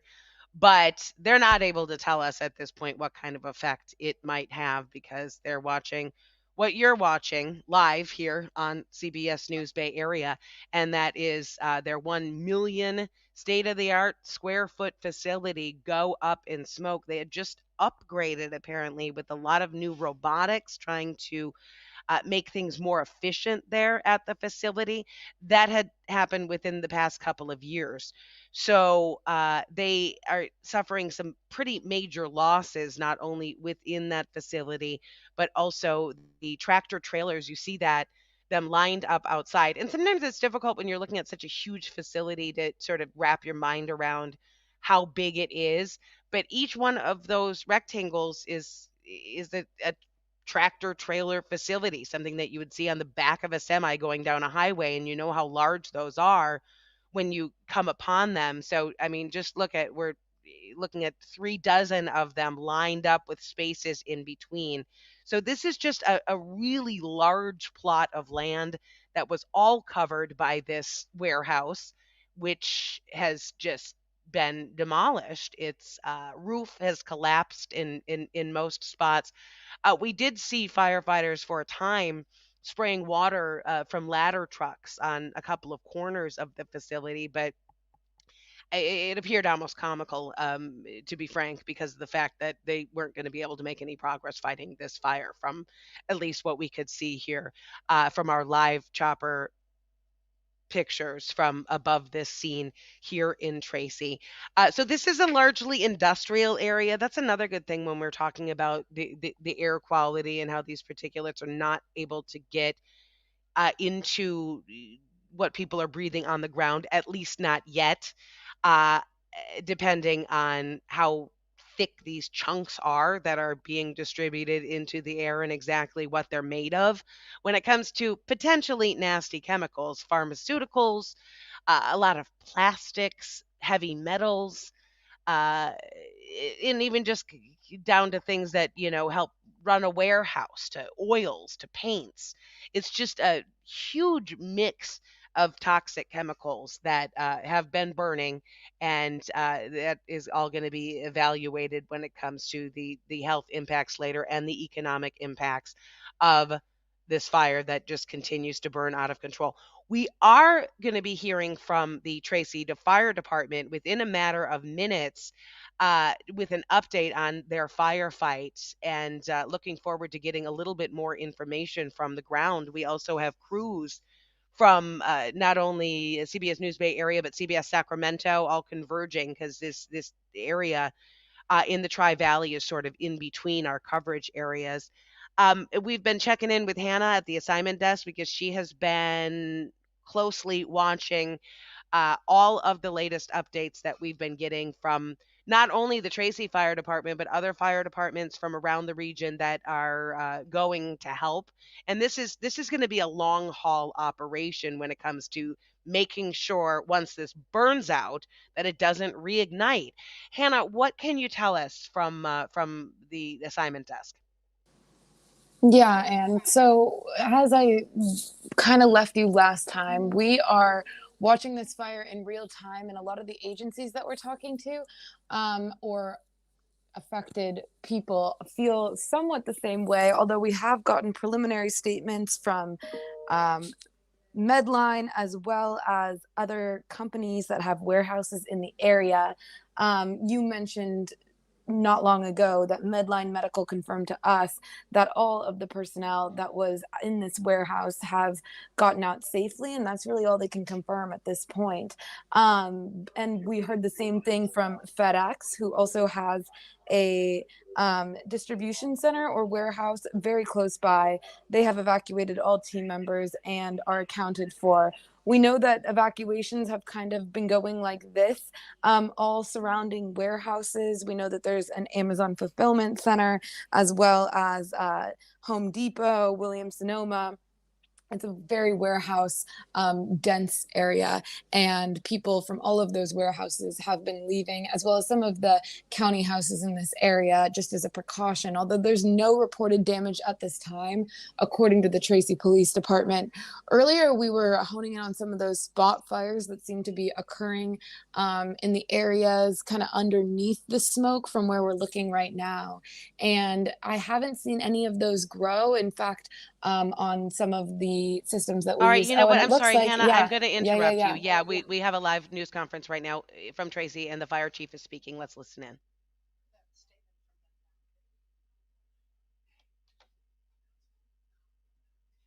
Upon arrival, crews found heavy fire from the roof of the facility, an aggressive fire attack with a limited water supply, high winds, high temperatures, low humidities made firefighting very difficult. The fire extended across the roof and down into the facility. We did an interior fire attack. We could not hold the fire. Eventually, we lost the entire million-square-foot building. The fire did extend across the street into another warehouse facility, the federal FedEx warehouse facility. We were able to, again, aggressive fire attack, lots of mutual aid resources. We were able to stop the fire there. We had several spot fires throughout the city. Aggressive fire attacks from mutual aid resources actually contained those fires pretty quickly. And that's really the extent of it. You can see from the scene behind me, the Medline facility continues to burn. We'll be here throughout the night and throughout tomorrow, making sure that embers don't extend into other portions of the city and to try to continue to contain the fires. That's the update for today. I'm available to take some questions. Also have our representative for our police department here, our board of supervisors, and our city management. What are the explosions that There's a variety of, it's a medical supply facility, and we have several distribution trucks. Some of them are tires exploding. Some of the explosions you hear are from some of the products within the facility. Chief, this is a medical facility. We know that chemicals are stored there. Any threat to those chemicals and bringing toxic or problems with the neighbors? Yeah. We're monitoring the air quality, and right now we've not issued any warnings for protection from air quality or shelter-in-place plans. So one of the Yeah. Right now, we do not believe there are any injuries that are part of this incident. do you know how many people work there, and were they evacuating when you Yeah. arrived? When we arrived, there was an evacuation that was occurring, and I do not have a number for the total number of employees. Thousands of employees? I don't believe there's thousands of employees, maybe hundreds of You employees. mentioned FedEx. So what, the FedEx facility is also destroyed? No, the FedEx facility was not destroyed. A large pile of pallets and several containers caught on fire outside of the facility. But again, an aggressive fire attack, we were able to protect. That is ongoing right now, and it's looking promising that we'll be able to protect the FedEx facility. So what about the wind gusts? 25 miles an hour. They already have the ember gas. Another fire's already started. How are you dealing with that right now? Well, we're trying to keep the embers down with master streams, and we're attacking the fires as we see spot fires occur throughout the area. And what kind of supplies, medical supplies are in there? I mean, you said some of them could be exploding. What are we talking about? There's a variety of medical supplies. I don't have an exact type or quantity of medical supplies. We believe the fire originated from the roof, but it's still under investigation. I know California requires these types of facilities to report any hazardous materials that are inside. Is that something that your team was aware of, and what type of preparation does the fire department do for a worst case scenario like this? Because of the sheer quantity of square footage of industrial space that you have here in Tracy that many other cities do not have. We inspect these facilities. These facilities are permitted. We do track the chemicals that exceed the permitting limits. And so, yeah, we have that information, and we evaluate that information as we fight fire and as we protect the public. Have any homes been evacuated? And then what would you say to residents who are worried about the smoke? What should they do? Yeah, we have not. This is in a very industrial area, so we have not evacuated any homes. But we do have resources throughout the city in the event spot fires occur that could impact those. So to date, we have not evacuated any homes. Okay, this facility was built in 2016, which you'd think would have very up-to-date codes in terms of not only fire detection, but also fire suppression. Any thoughts as to how this was able to spread this fast, this quickly? Because if you look at the alert cameras, in a 30-minute period, you went from a little bit of smoke to this entire million-square-foot Yeah, we had water supply issues, and we don't know why. And we're not sure if the sprinkler systems to protect this facility operated appropriately. We made a good aggressive interior fire attack, and the sprinklers were not operating. So that we'll have to find out what happened to the water supply, and that's going to be a after action investigation. So what about the hydrants? Were the fire hydrants? I mean, what was your? There was just no pressure, and so it limited our fire attack because we lacked pressure on the fire hydrants within the facility. So in the what we call yard hydrants did not have water pressure. Do the city hydrants have pressure? I've Yes. seen firefighters out here. Yes, they So did. this was a facility-specific issue in terms of pressure. We still have lots of investigations that need to occur, but yes, right now we think it was a facility issue as far as water supply. And do we know, were they able to unload the distribution trucks, or are they still full? I think some of them are full and some of them were waiting to be loaded and unloaded. And are those some of the explosions we're hearing? Pardon? Are those some of the explosions that we're hearing? I think some of the tires are the explosions that you were hearing, yes. Chief, you've been chief here for a very long time, and I know you've seen the growth of these facilities. When you heard this call come in and realized this was not just an alarm, this was for real, what happened on like a visceral level? Stomach drop? What were we thinking? No, this is our largest concern. When we have several million square foot warehouses and we know we require fire protection systems and we train on these types of fires, and so my first thought was aggressive fire attack that we'd be able to stop it. But things work against us. Again, water supply issues, low humidity, high winds, and high temperatures. And so it was a little bit of the perfect storm for this fire evolving quickly. Your initial attack, what was it that was specifically on fire? The roof. Do you know when the last time that you would have inspected those land hydrants and the sprinkler systems? How often did you get? Yeah, so they're required to be inspected at least annually. I do not have the inspection reports, nor have I had time to look at the inspection reports. Is there a city council person or a supervisor here? Just wondering So- if you could talk about the impact of this. This is a large employer to the community, and they do a lot of good for the community. Someone to Well, we have our city manager here. I think it would be more adequate. Sorry. Midori Lightward, Midori, Lightward, Lichtwardt. I'm the city manager for the city of Tracy. Our primary concern today at this moment is preservation of life and property. This is obviously one of a very large industrial building here within our 1,800 acre complex.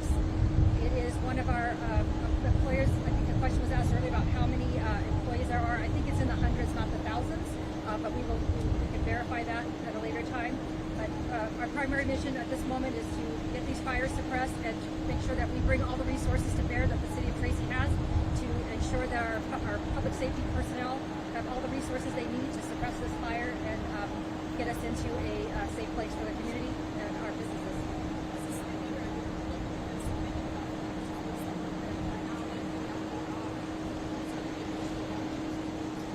It's devastating, right? It'll take some time to sink in, but right now we're in sort of emergency attack mode, so we're just trying to make sure that we keep the community safe, keep our parameters, and keep people out of this area, and keep the community updated as we have updates to report out on. Can you tell us what other companies are in this industrial park? And how many did you say the industrial park is? And it's not all built out, but it's about 1,800 acres for lodges, yes. And what other companies are here? We've got Amazon right behind us over here, several warehousing type facilities. Their names escape me at this moment, but FedEx, certainly, Bedline, Amazon. There is a Home Depot as well, yes. Anything else? Unless you have any more questions, I think we've answered. I think we've provided all the information we have now. So. How many alarms and how many personnel do you have here? I don't have those exact numbers. It went to 5 alarms, and we added additional resources above the 5 alarms with strike teams out of Alameda County. So, 100 to 150 firefighters on scene. And Cal OES, how are they helping? We've been in contact, so anything we need, they said they would provide. Local OES, county OES also. How long do you expect to be out here? Would you say days or Yeah, obviously? yeah.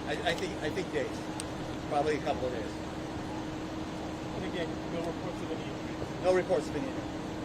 That'll do it. Thank you, guys.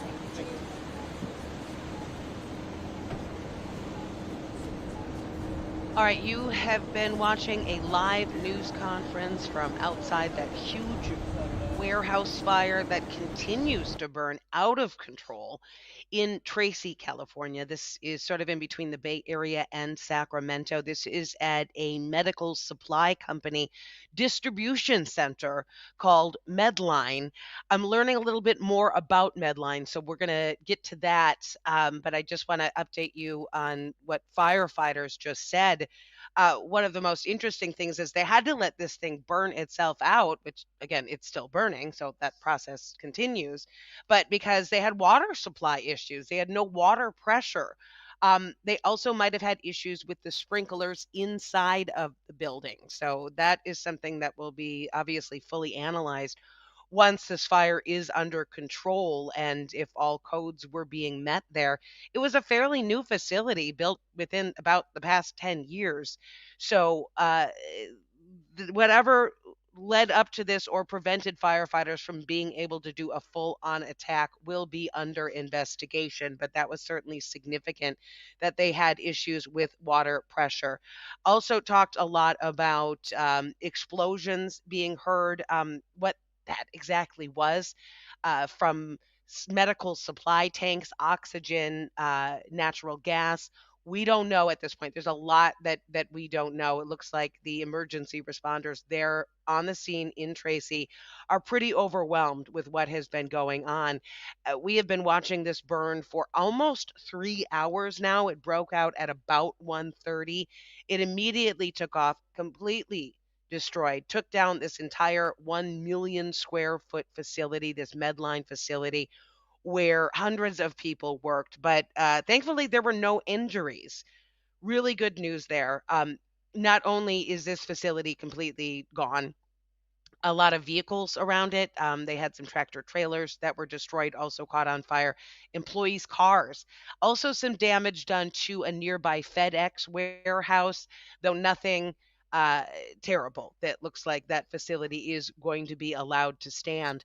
But the fire did spread there at one point. That has been the main concern that firefighters have been dealing with, trying to keep this fire from spreading because, as they said, they really didn't have much of a chance against the fire once it broke out with the lack of water pressure. They just didn't have enough resources on the ground to be able to put a dent in it. And look at, I mean, again, it's been burning for almost 3 hours and it just continues to rage and it's such a wide area. And we do have one ladder truck there in the left hand side of your screen. Actually, it we just white or tightened up past that, but just to spray what little water they even have on the corner of this building looks like a fool's errand as the flames continue to rage beyond the smoke that is rising above.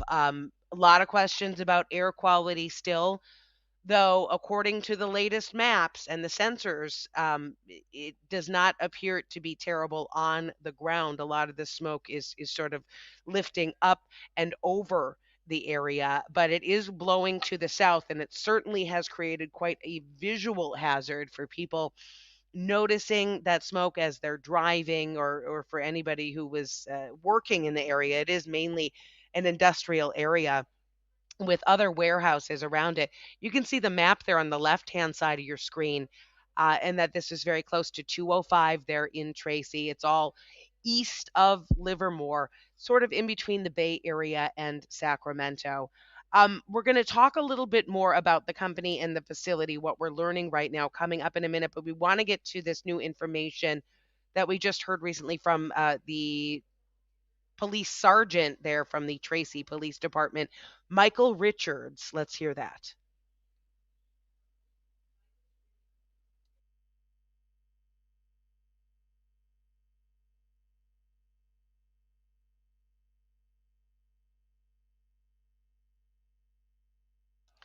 All right, apologies. We had some audio problem with that. We are going to get that for you as he was giving an update there on the ground after we just got that live update from firefighters. But you are continuing to watch live pictures right now from our chopper above the Is scene everyone as the able to firefight evacuate? continues. Okay, here is Tracy Police Department Sergeant Michael Richards.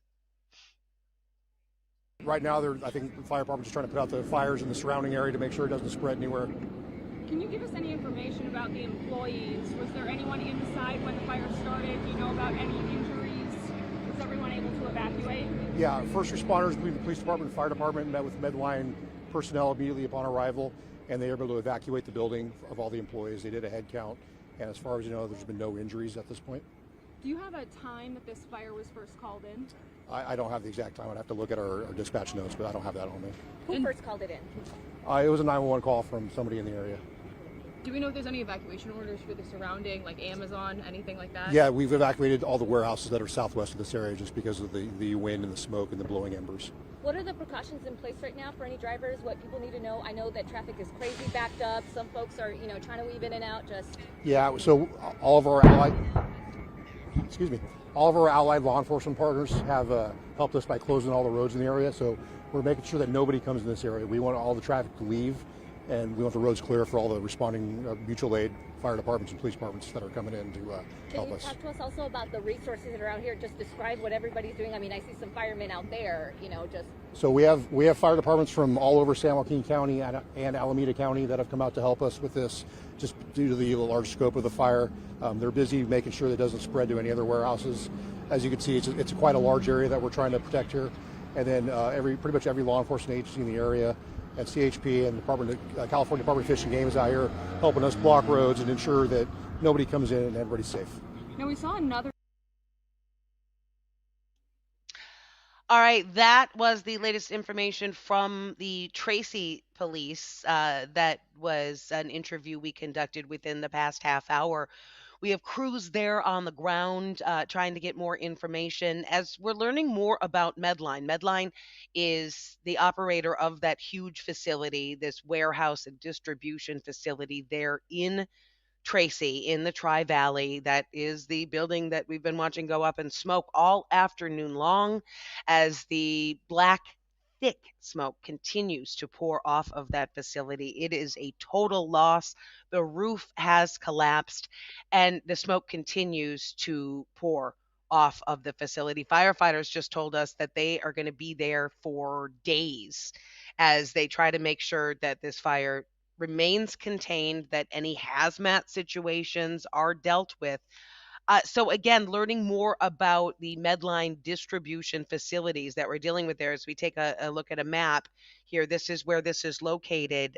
They have other facilities, this company, Medline, in Tracy, Manteca, and Lathrop. So that is good information because this warehouse supplies medical items, everything from needles and gloves and toilet seat covers to clinics and hospitals all around Northern California. Not only those little things that are obviously very necessary, but medical equipment, surgical equipment, wheelchairs, electric wheelchairs. So, a lot of things that might come with a side of nasty chemicals and things that people need at a lot of our local clinics and hospitals. Now, they supply several healthcare facilities in Sutter Health was one of them. There was also the San Mateo County facilities, as well as the Santa Clara Valley Medical Center, all using, they're all customers of this Medline. Sutter Health, Stanford Health, Zuckerberg, San Francisco General Hospital and Laguna Honda hospitals in San Francisco. So a lot of local clinics and hospitals use materials that were saved there. But again, we have found out that they do have other warehouses in Tracy, Manteca, and Lathrop, which are nearby. As far as what was stored where, those questions still remain to be answered. Medline has not really told us a lot. so far because they're obviously reeling about the loss of their 1 million square foot facility, which they had recently updated with the latest technology to try to make their operations more efficient. It sounds like they prided themselves on very quick deliveries, overnight deliveries to not only these large hospital facilities, but also to people's homes. So a lot of people depended on what they did there. So as we learn more about the other facilities that are now going to have to step in and provide those clinics and healthcare centers with the supplies they need, Lathrop, that facility is about 20 miles away, but it's smaller and it operates as sort of a regional support facility for more international cargo. Manteca's Medline facility is just over half that size. It's about half the size of the one that we're looking at here, and they deliver medical surgical supplies primarily directly to healthcare providers throughout Northern California and the Central Valley. So, again, we don't know the exact patient impact. Hopefully, it will not be significant. But this is a very large facility. Again, 1 million square feet. And so they did have a lot of equipment there. And not only did this fire destroy that facility, but it destroyed vehicles around there. There were semi tractor trucks parked right outside. The fire spread there. And the inventory, the count, the damage count has not even been able to begin at this point because the fire continues to rage. It broke out at about 1:30. The fire department just told us that they learned about it from a 911 call, somebody in the area, and it took off very quickly. By the time that our cameras caught some of this huge black smoke pluming into the air, it was well raging, and it has not slowed down from these live pictures that we have been watching all afternoon since. We normally see the consistency, the color of smoke change throughout the progress of a fire, but this one just continues to rage, which does, excuse me, leave some questions over what exactly is burning there. We are queuing up to go to our station in Sacramento, CBS Sacramento. They have also been covering this alongside us all morning because, again, Tracy and the location of this facility is right in between our markets. So they have crews on the ground. We have crews on the ground here at CBS News Bay Area. So we're going to have the latest coming up from our Sacramento sister station at 4:30, and then on CBS News Bay Area at 5 o'clock. So we are going to continue to cover this as we have all afternoon long. We have been bringing you live pictures. We have been learning about this right alongside of you, passing on the very latest from our assignment desk. Hannah has been keeping us posted on the latest from emergency crews there on the scene, not only the Tracy Fire Department, but some of the surrounding fire departments who have been swooping in, moving in to try to help. Again, one of the main points that came out of this news conference within just the past half hour was the fact that firefighters were struggling with water supply issues. The last thing you want to hear about, obviously, when it comes to a large fire. They didn't have any water pressure.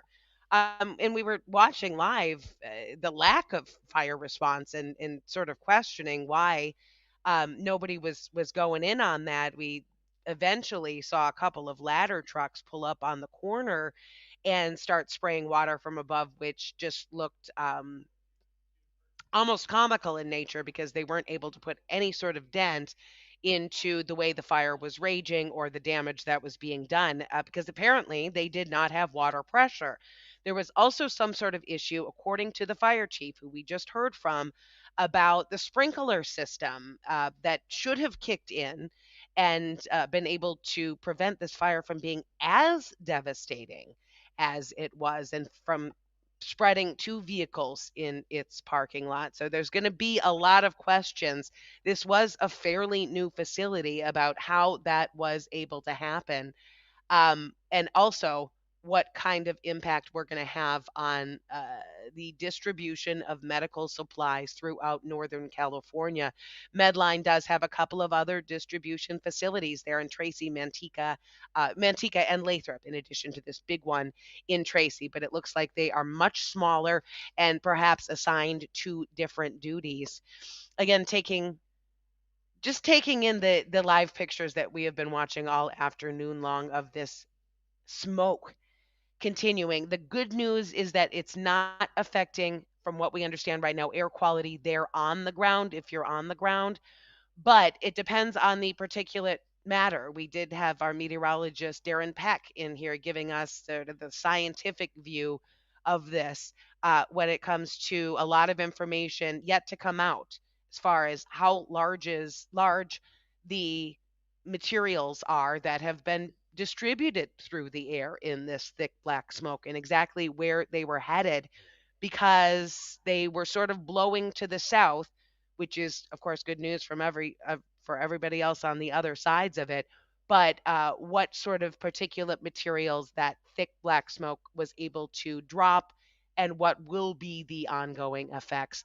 Visually, it certainly has been a sight, and people going to be noticing this as it continues, as they're driving along the Altamont Pass, as we get into closer to the 5 o'clock hour. But in the meantime, let's go to our sister station in Sacramento, CBS Sacramento, that has been covered. 4:30 News. Marley's been on the air a little bit longer than me. First on the scene here with what was happening with this 1,000,000-square-foot medical warehouse facility gone. Exactly. We're talking 1,800 acres that have completely burned down. We're watching all of this black smoke come up. We came on the air a little after 2:30 because we wanted to make sure we got that information out to you quickly. We'd already been getting calls. We've already been watching so many people posting online wanting to know exactly what burned. So here's what you have. This is the Medline medical warehouse that caught fire. The fire starting on the roof of that building. This is just outside of Tracy, right off of Promontory Parkway near the 205.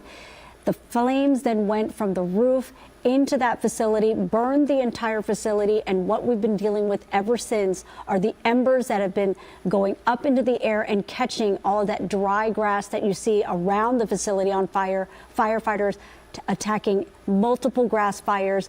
The fire then also jumped the street and went towards the FedEx facility, did not burn the facility itself, but was enough to catch large pallets and containers on fire outside the FedEx facility, and that's where firefighters were able to contain it. A couple more headlines with this. Medline Industries has about 53 locations nationwide. This one in Tracy is the distribution center and logistics hub. You could just tell by the size. It's their main player. As you take a look at that truck on fire right there, the bed of that truck, that's what they're trying to contain. But they operate 5 of these buildings in California, and they have invested tremendous amount into the medical facility, into the medical world, all gone, at least for now. For this facility, they invested about $500 million in a supply inventory, 1,300 trucks. So there is a lot to burn in this facility near Tracy. And we just heard from the fire chief out there not long ago. He mentioned 3 top challenges that they've had. He explained the winds have been a challenge for firefighters. The high temperatures have been a concern for firefighters, especially as they have all of that gear on. But the one surprising one and the concerning one that we will have a lot of questions about is the low to no water pressure that they've been dealing with out there.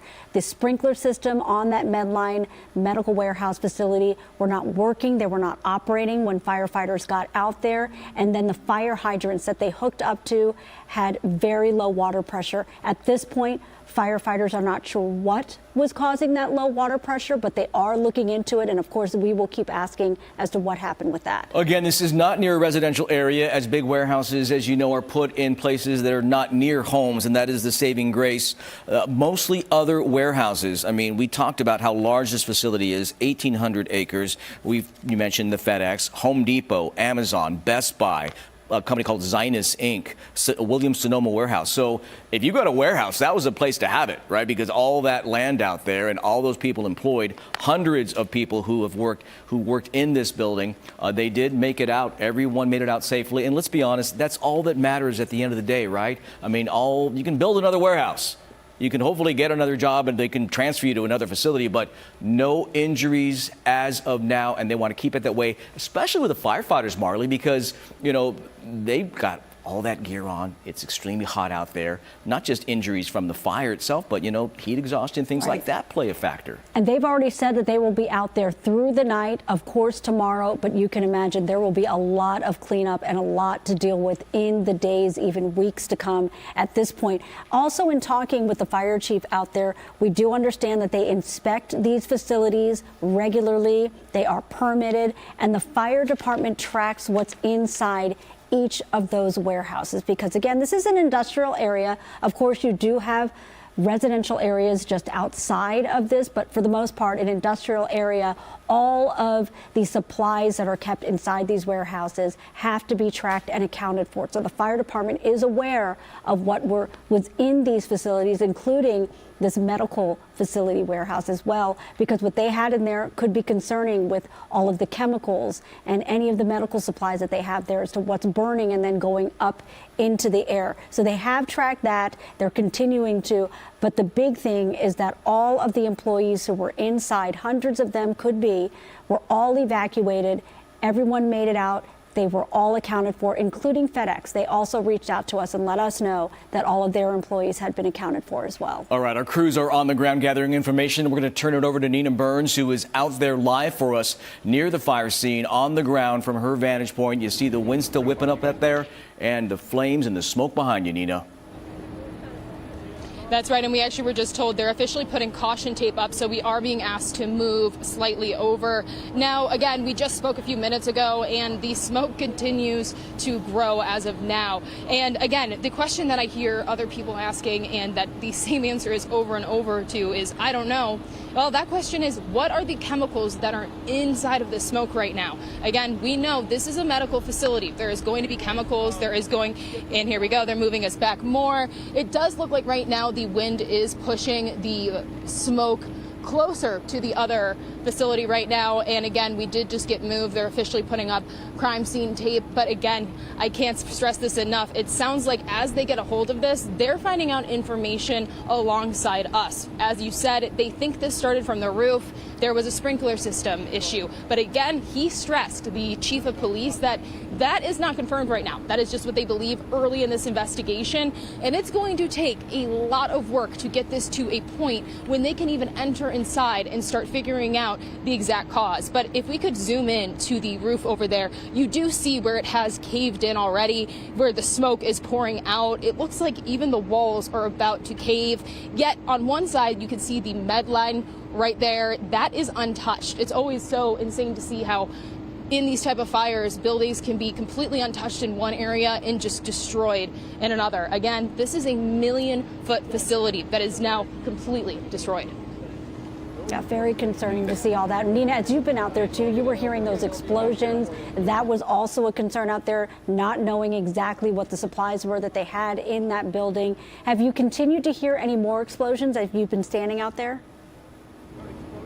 We have heard a few more. It is getting less frequent. When I first got here, it was nonstop. And even when we were interviewing the police department, he was flinching at how much it was just going boom, boom, boom. Like we said, we did find out that much of that could have been tires, but they are still pretty sure that it is stuff that is exploding from inside of the building right now. Yeah, it could be anything, right? I know that firefighters train for these types of warehouse fires, a warehouse fire, but when you're talking about multiple ones that are threatened and such a large warehouse unto itself, that's when they have to put all that practice into motion. 3 box right there you have, of course. Brian has the satellite and radar showing us, and we can go ahead and open up his mic because we got to get people up to speed on the winds as well. Then the 2 smaller boxes, obviously, showing the aerial shot on the left lower and then the right ground shot from a distance. Brian, take it away with the winds. Yeah, it gives you a good shot of how close it is to major roadways where people are probably, traveling or planning to, and this would not be the time to plan to it. Last time we showed you the particular buildings, I heard you name them off, so let's just show them again so everyone knows the buildings we're dealing with. This one, kind of an unnamed building, I'm not sure what that is, but this is the Medline warehouse distribution. Here's Williams-Sonoma right here. We're talking a lot about the FedEx building. That's to the south of it. That's across the road from it, and that's your FedEx building. Over here, Home Depot distribution. You go a little more westward, and then you're dealing with the Amazon distribution center along with Costco warehouse and with Best Buy right there. So surrounding this area, so much going on, obviously, with trucks that want to come in and out, but now everything's pretty much closed down and at this juncture. And it should be, because these arrows are giving you the direction the wind is coming from and blowing the smoke to. That puts it right over the roadways. That puts it in these communities that are around those distribution centers. So even though it is surrounded by quite a bit of property, nevertheless, they're close enough by communities that are probably experiencing that smoke. Even if you're more off to the east and not quite off to the south, the winds could certainly take it your way. So just Brian, stay put. name some of the communities or some of the cities that could definitely be smelling or seeing some of the smoke as it comes through. We know that this started in Tracy, but we were saying it could go as far south as Patterson, right? Yeah, this word Tracy is just kind of over toward the east of actually everything. But yeah, if we pull out a little more, you're seeing not only the community of Carbona there, but you get down to Wesley and so many other areas, down to Patterson. Certainly, those have a much better chance at actually seeing some of those stronger winds and obviously some of that smoke as well down through Stockton. Let me get a little closer in. I'll take a look at my maps here and just get from Tracy down, down to Wesley, down to Patterson. And then you have both of the highways, 205 and the 580. And the both, 5, right? a major, Okay. all the way down to Newman and Gustine. Now, Booth, if you can answer this question for me. The video we were showing from the road, was that 580 traffic or 205? Do we know? Are you asking me? I thought that was 205 because 205 runs right by the warehouse, and that's where a lot of Well, that let's go video right is back coming into from. it then, so we don't have to do any guesswork. I'm just asking that because no, I know. I'm just let me pull it up so you can see it. To the north of the building is the 205. Yeah, I'm guessing so you're right the because smoke wouldn't be across that road necessarily. Right, but that was the video from the traffic, Marley, you had pointed, because obviously if it was the 580, that traffic would have been covered in smoke because that's the direction the smoke was heading. But you're right about people looking in on it as well would slow the traffic down, not just the smoke. So obviously it's a sight to be seen out there, but it definitely affects several roadways, if not just immediately around the distribution centers, obviously those highways as well. Yeah, could we take left lower full, guys? Because that's a good shot from the helicopter if we take that full, showing the destruction. And I know it sounds cliche, but it does look like a bomb went off. I mean, I'm serious. And you see the streams of water being thrown on there. They got some water pressure back kicked into high gear. There's a second one. A cargo's on fire. There's another truck. Let's see if we see a third. I know that they're going to be lining up once the flames maybe move more inward into what was left of that building. But it is a heck of a large building, or was. 1 million square foot, Marley. I mean, that is a very large facility. And yes, I'm sure they had practices in terms of what would happen if there was an emergency. Thankfully, those were put into motion today. But a big question mark about the sprinkler system, because the fire chief said something was missing when they showed up. Right, and we're talking 1,800 acres where you could see just around how much dry brush that they're dealing with as well. We were watching as those embers would fly, one spot fire pop up after the other, firefighters rushing from one to the other. The other concerning thing was all of the explosions that we could hear in that area as well, but we just heard from the fire chief explaining a lot of that were with tires, as you've seen many semi-trucks parked out there, as well as employee cars parked out there as well. So could have been the tires popping, as well as any of the medical supplies that they have in the building. We know that they could have oxygen tanks in there. Again, this is the Medline Medical Warehouse. This is one of the largest facilities they have in the country because they have multiple facilities, but this specific one in Tracy, definitely one of their largest in the country, as they have all of those medical supplies. This has really been the challenge. You see just how large this is, but then when you look over there to the right of your screen, you see the water that they're pouring onto this. But can you imagine how overwhelming with the site and the area that they have to deal with? And then you just see these small streams of water that they're pouring onto whatever they can out there. A lot of it has just been keeping the spot fires under control, because at one point, the embers were able to jump the street and go towards the FedEx facility. That's when they caught the multiple pallets, large pallets on fire that were outside, as well as cargo that was outside the facility. Fortunately, though, firefighters were able to at least contain it there. and at this point, dealing with any other spot fires that pop up, not even able to tackle it from the air just yet, as they really just have multiple agencies on scene dealing with just the outside, the perimeter, trying to make sure that this thing stays contained. You mentioned it having large locations, at 53 locations. This is the big one, as you said. So if they need something in terms of the medical world, so let's say a hospital needs some supplies, this company, this is their go-to place, or was their go-to place. A wider shot right there showing just that wall of black smoke. This is a let it burn scenario. You'll talk to firefighters a lot in terms of when they approach something that they know that at some point they're going to have to just let that sucker burn to a point, right? And then to Marley's point and clarification as far as like them trying to make sure that no spot fires emerge. So putting water on this thing. We are on the air with you right here with breaking news on CBS 13 from our ARVR set and beyond. Our crews are on the ground. There is a warehouse that's been destroyed just west of Tracy. We'll stay on top of this, of course, and have more on the other side of this very quick break. Do stay with us.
We had water supply issues, and we don't know why.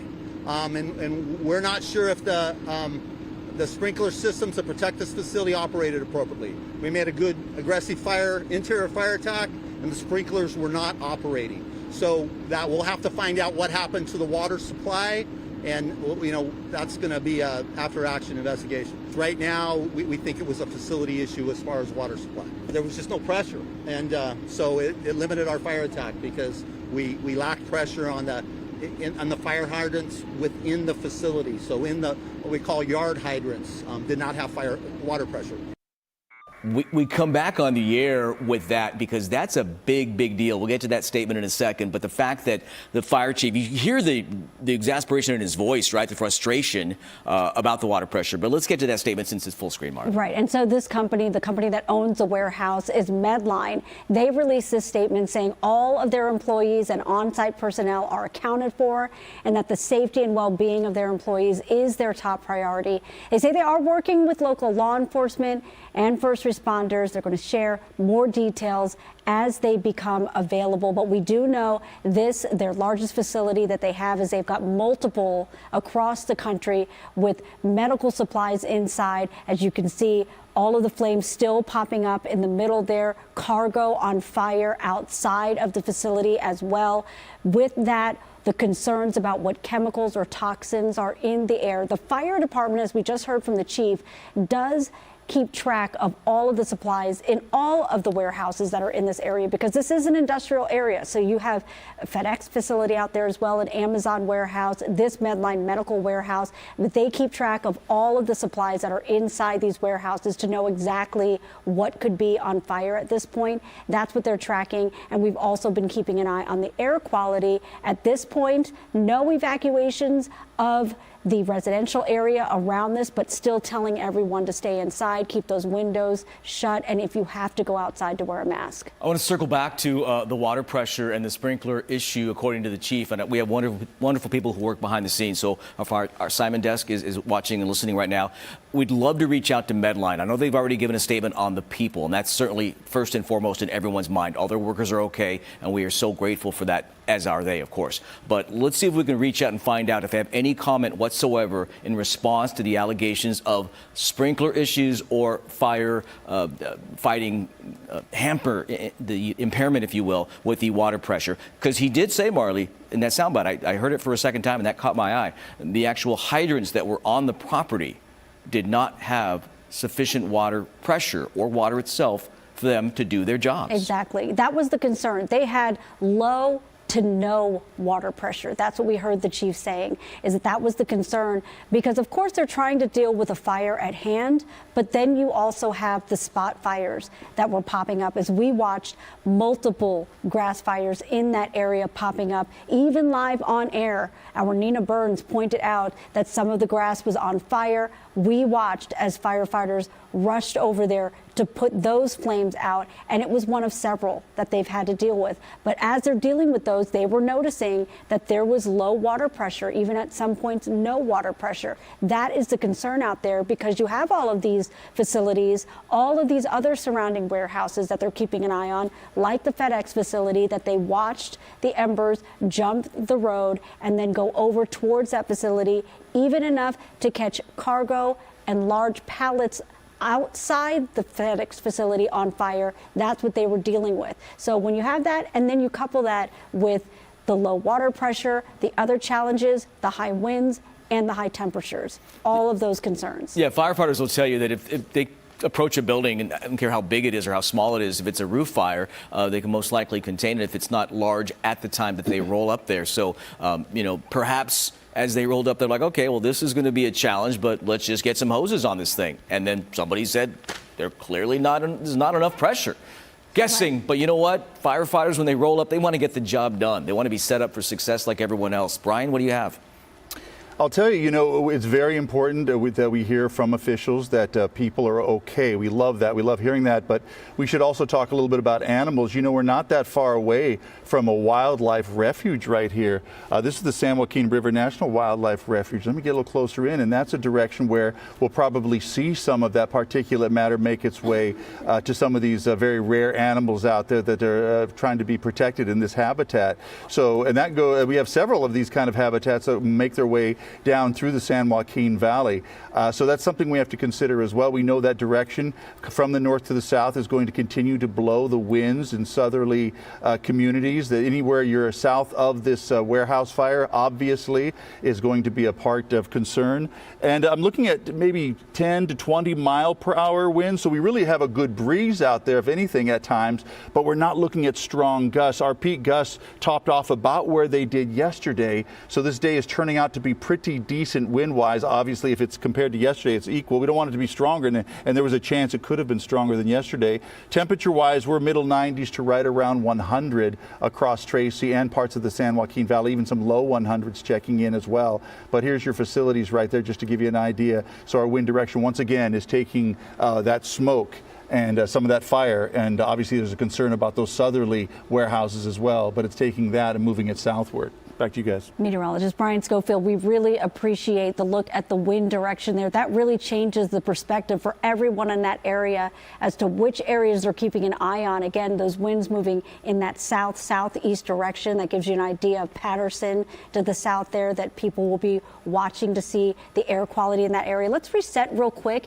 and just recap exactly what's going on before we go to break. We have 1,800 acres at this Medline Medical Warehouse that caught fire, completely burnt down, is destroyed at this point. A total loss. This Medline Medical Warehouse caught fire. It looks like it started on the roof, then went down into the facility, burned through there, and then even jumped the road at one point, causing concerns for spot fires. All of the employees for that Medline Medical Warehouse were able to get out safely. They've all been accounted for, as well as the other warehouses in that area, including FedEx, also said that all of their employees were accounted for as well. At this point, monitoring the air quality, but telling everyone to stay inside, keep their windows closed, and if you have to go outside, to wear a mask. Dealing with the three challenges, the high winds, high temperatures, and then the water supply issues, which we will be attacking. Approaching the 5 o'clock hour, we're going to stay on the air with you on this breaking news. Huge warehouse fire destroying a big medical facility. We're going to stay on top of things, take a quick break, be right back. Keep it right here on CBS 13 News, live continuous coverage of a Tracy warehouse destroyed.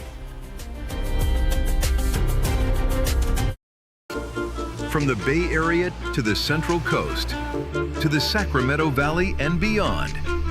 Now we're connected like never before. Introducing CBS News NorCal. Local news that's bringing Northern California together in real time. Streaming live right now at kpix.com. From the sea to the Sierra. This is CBS News NorCal.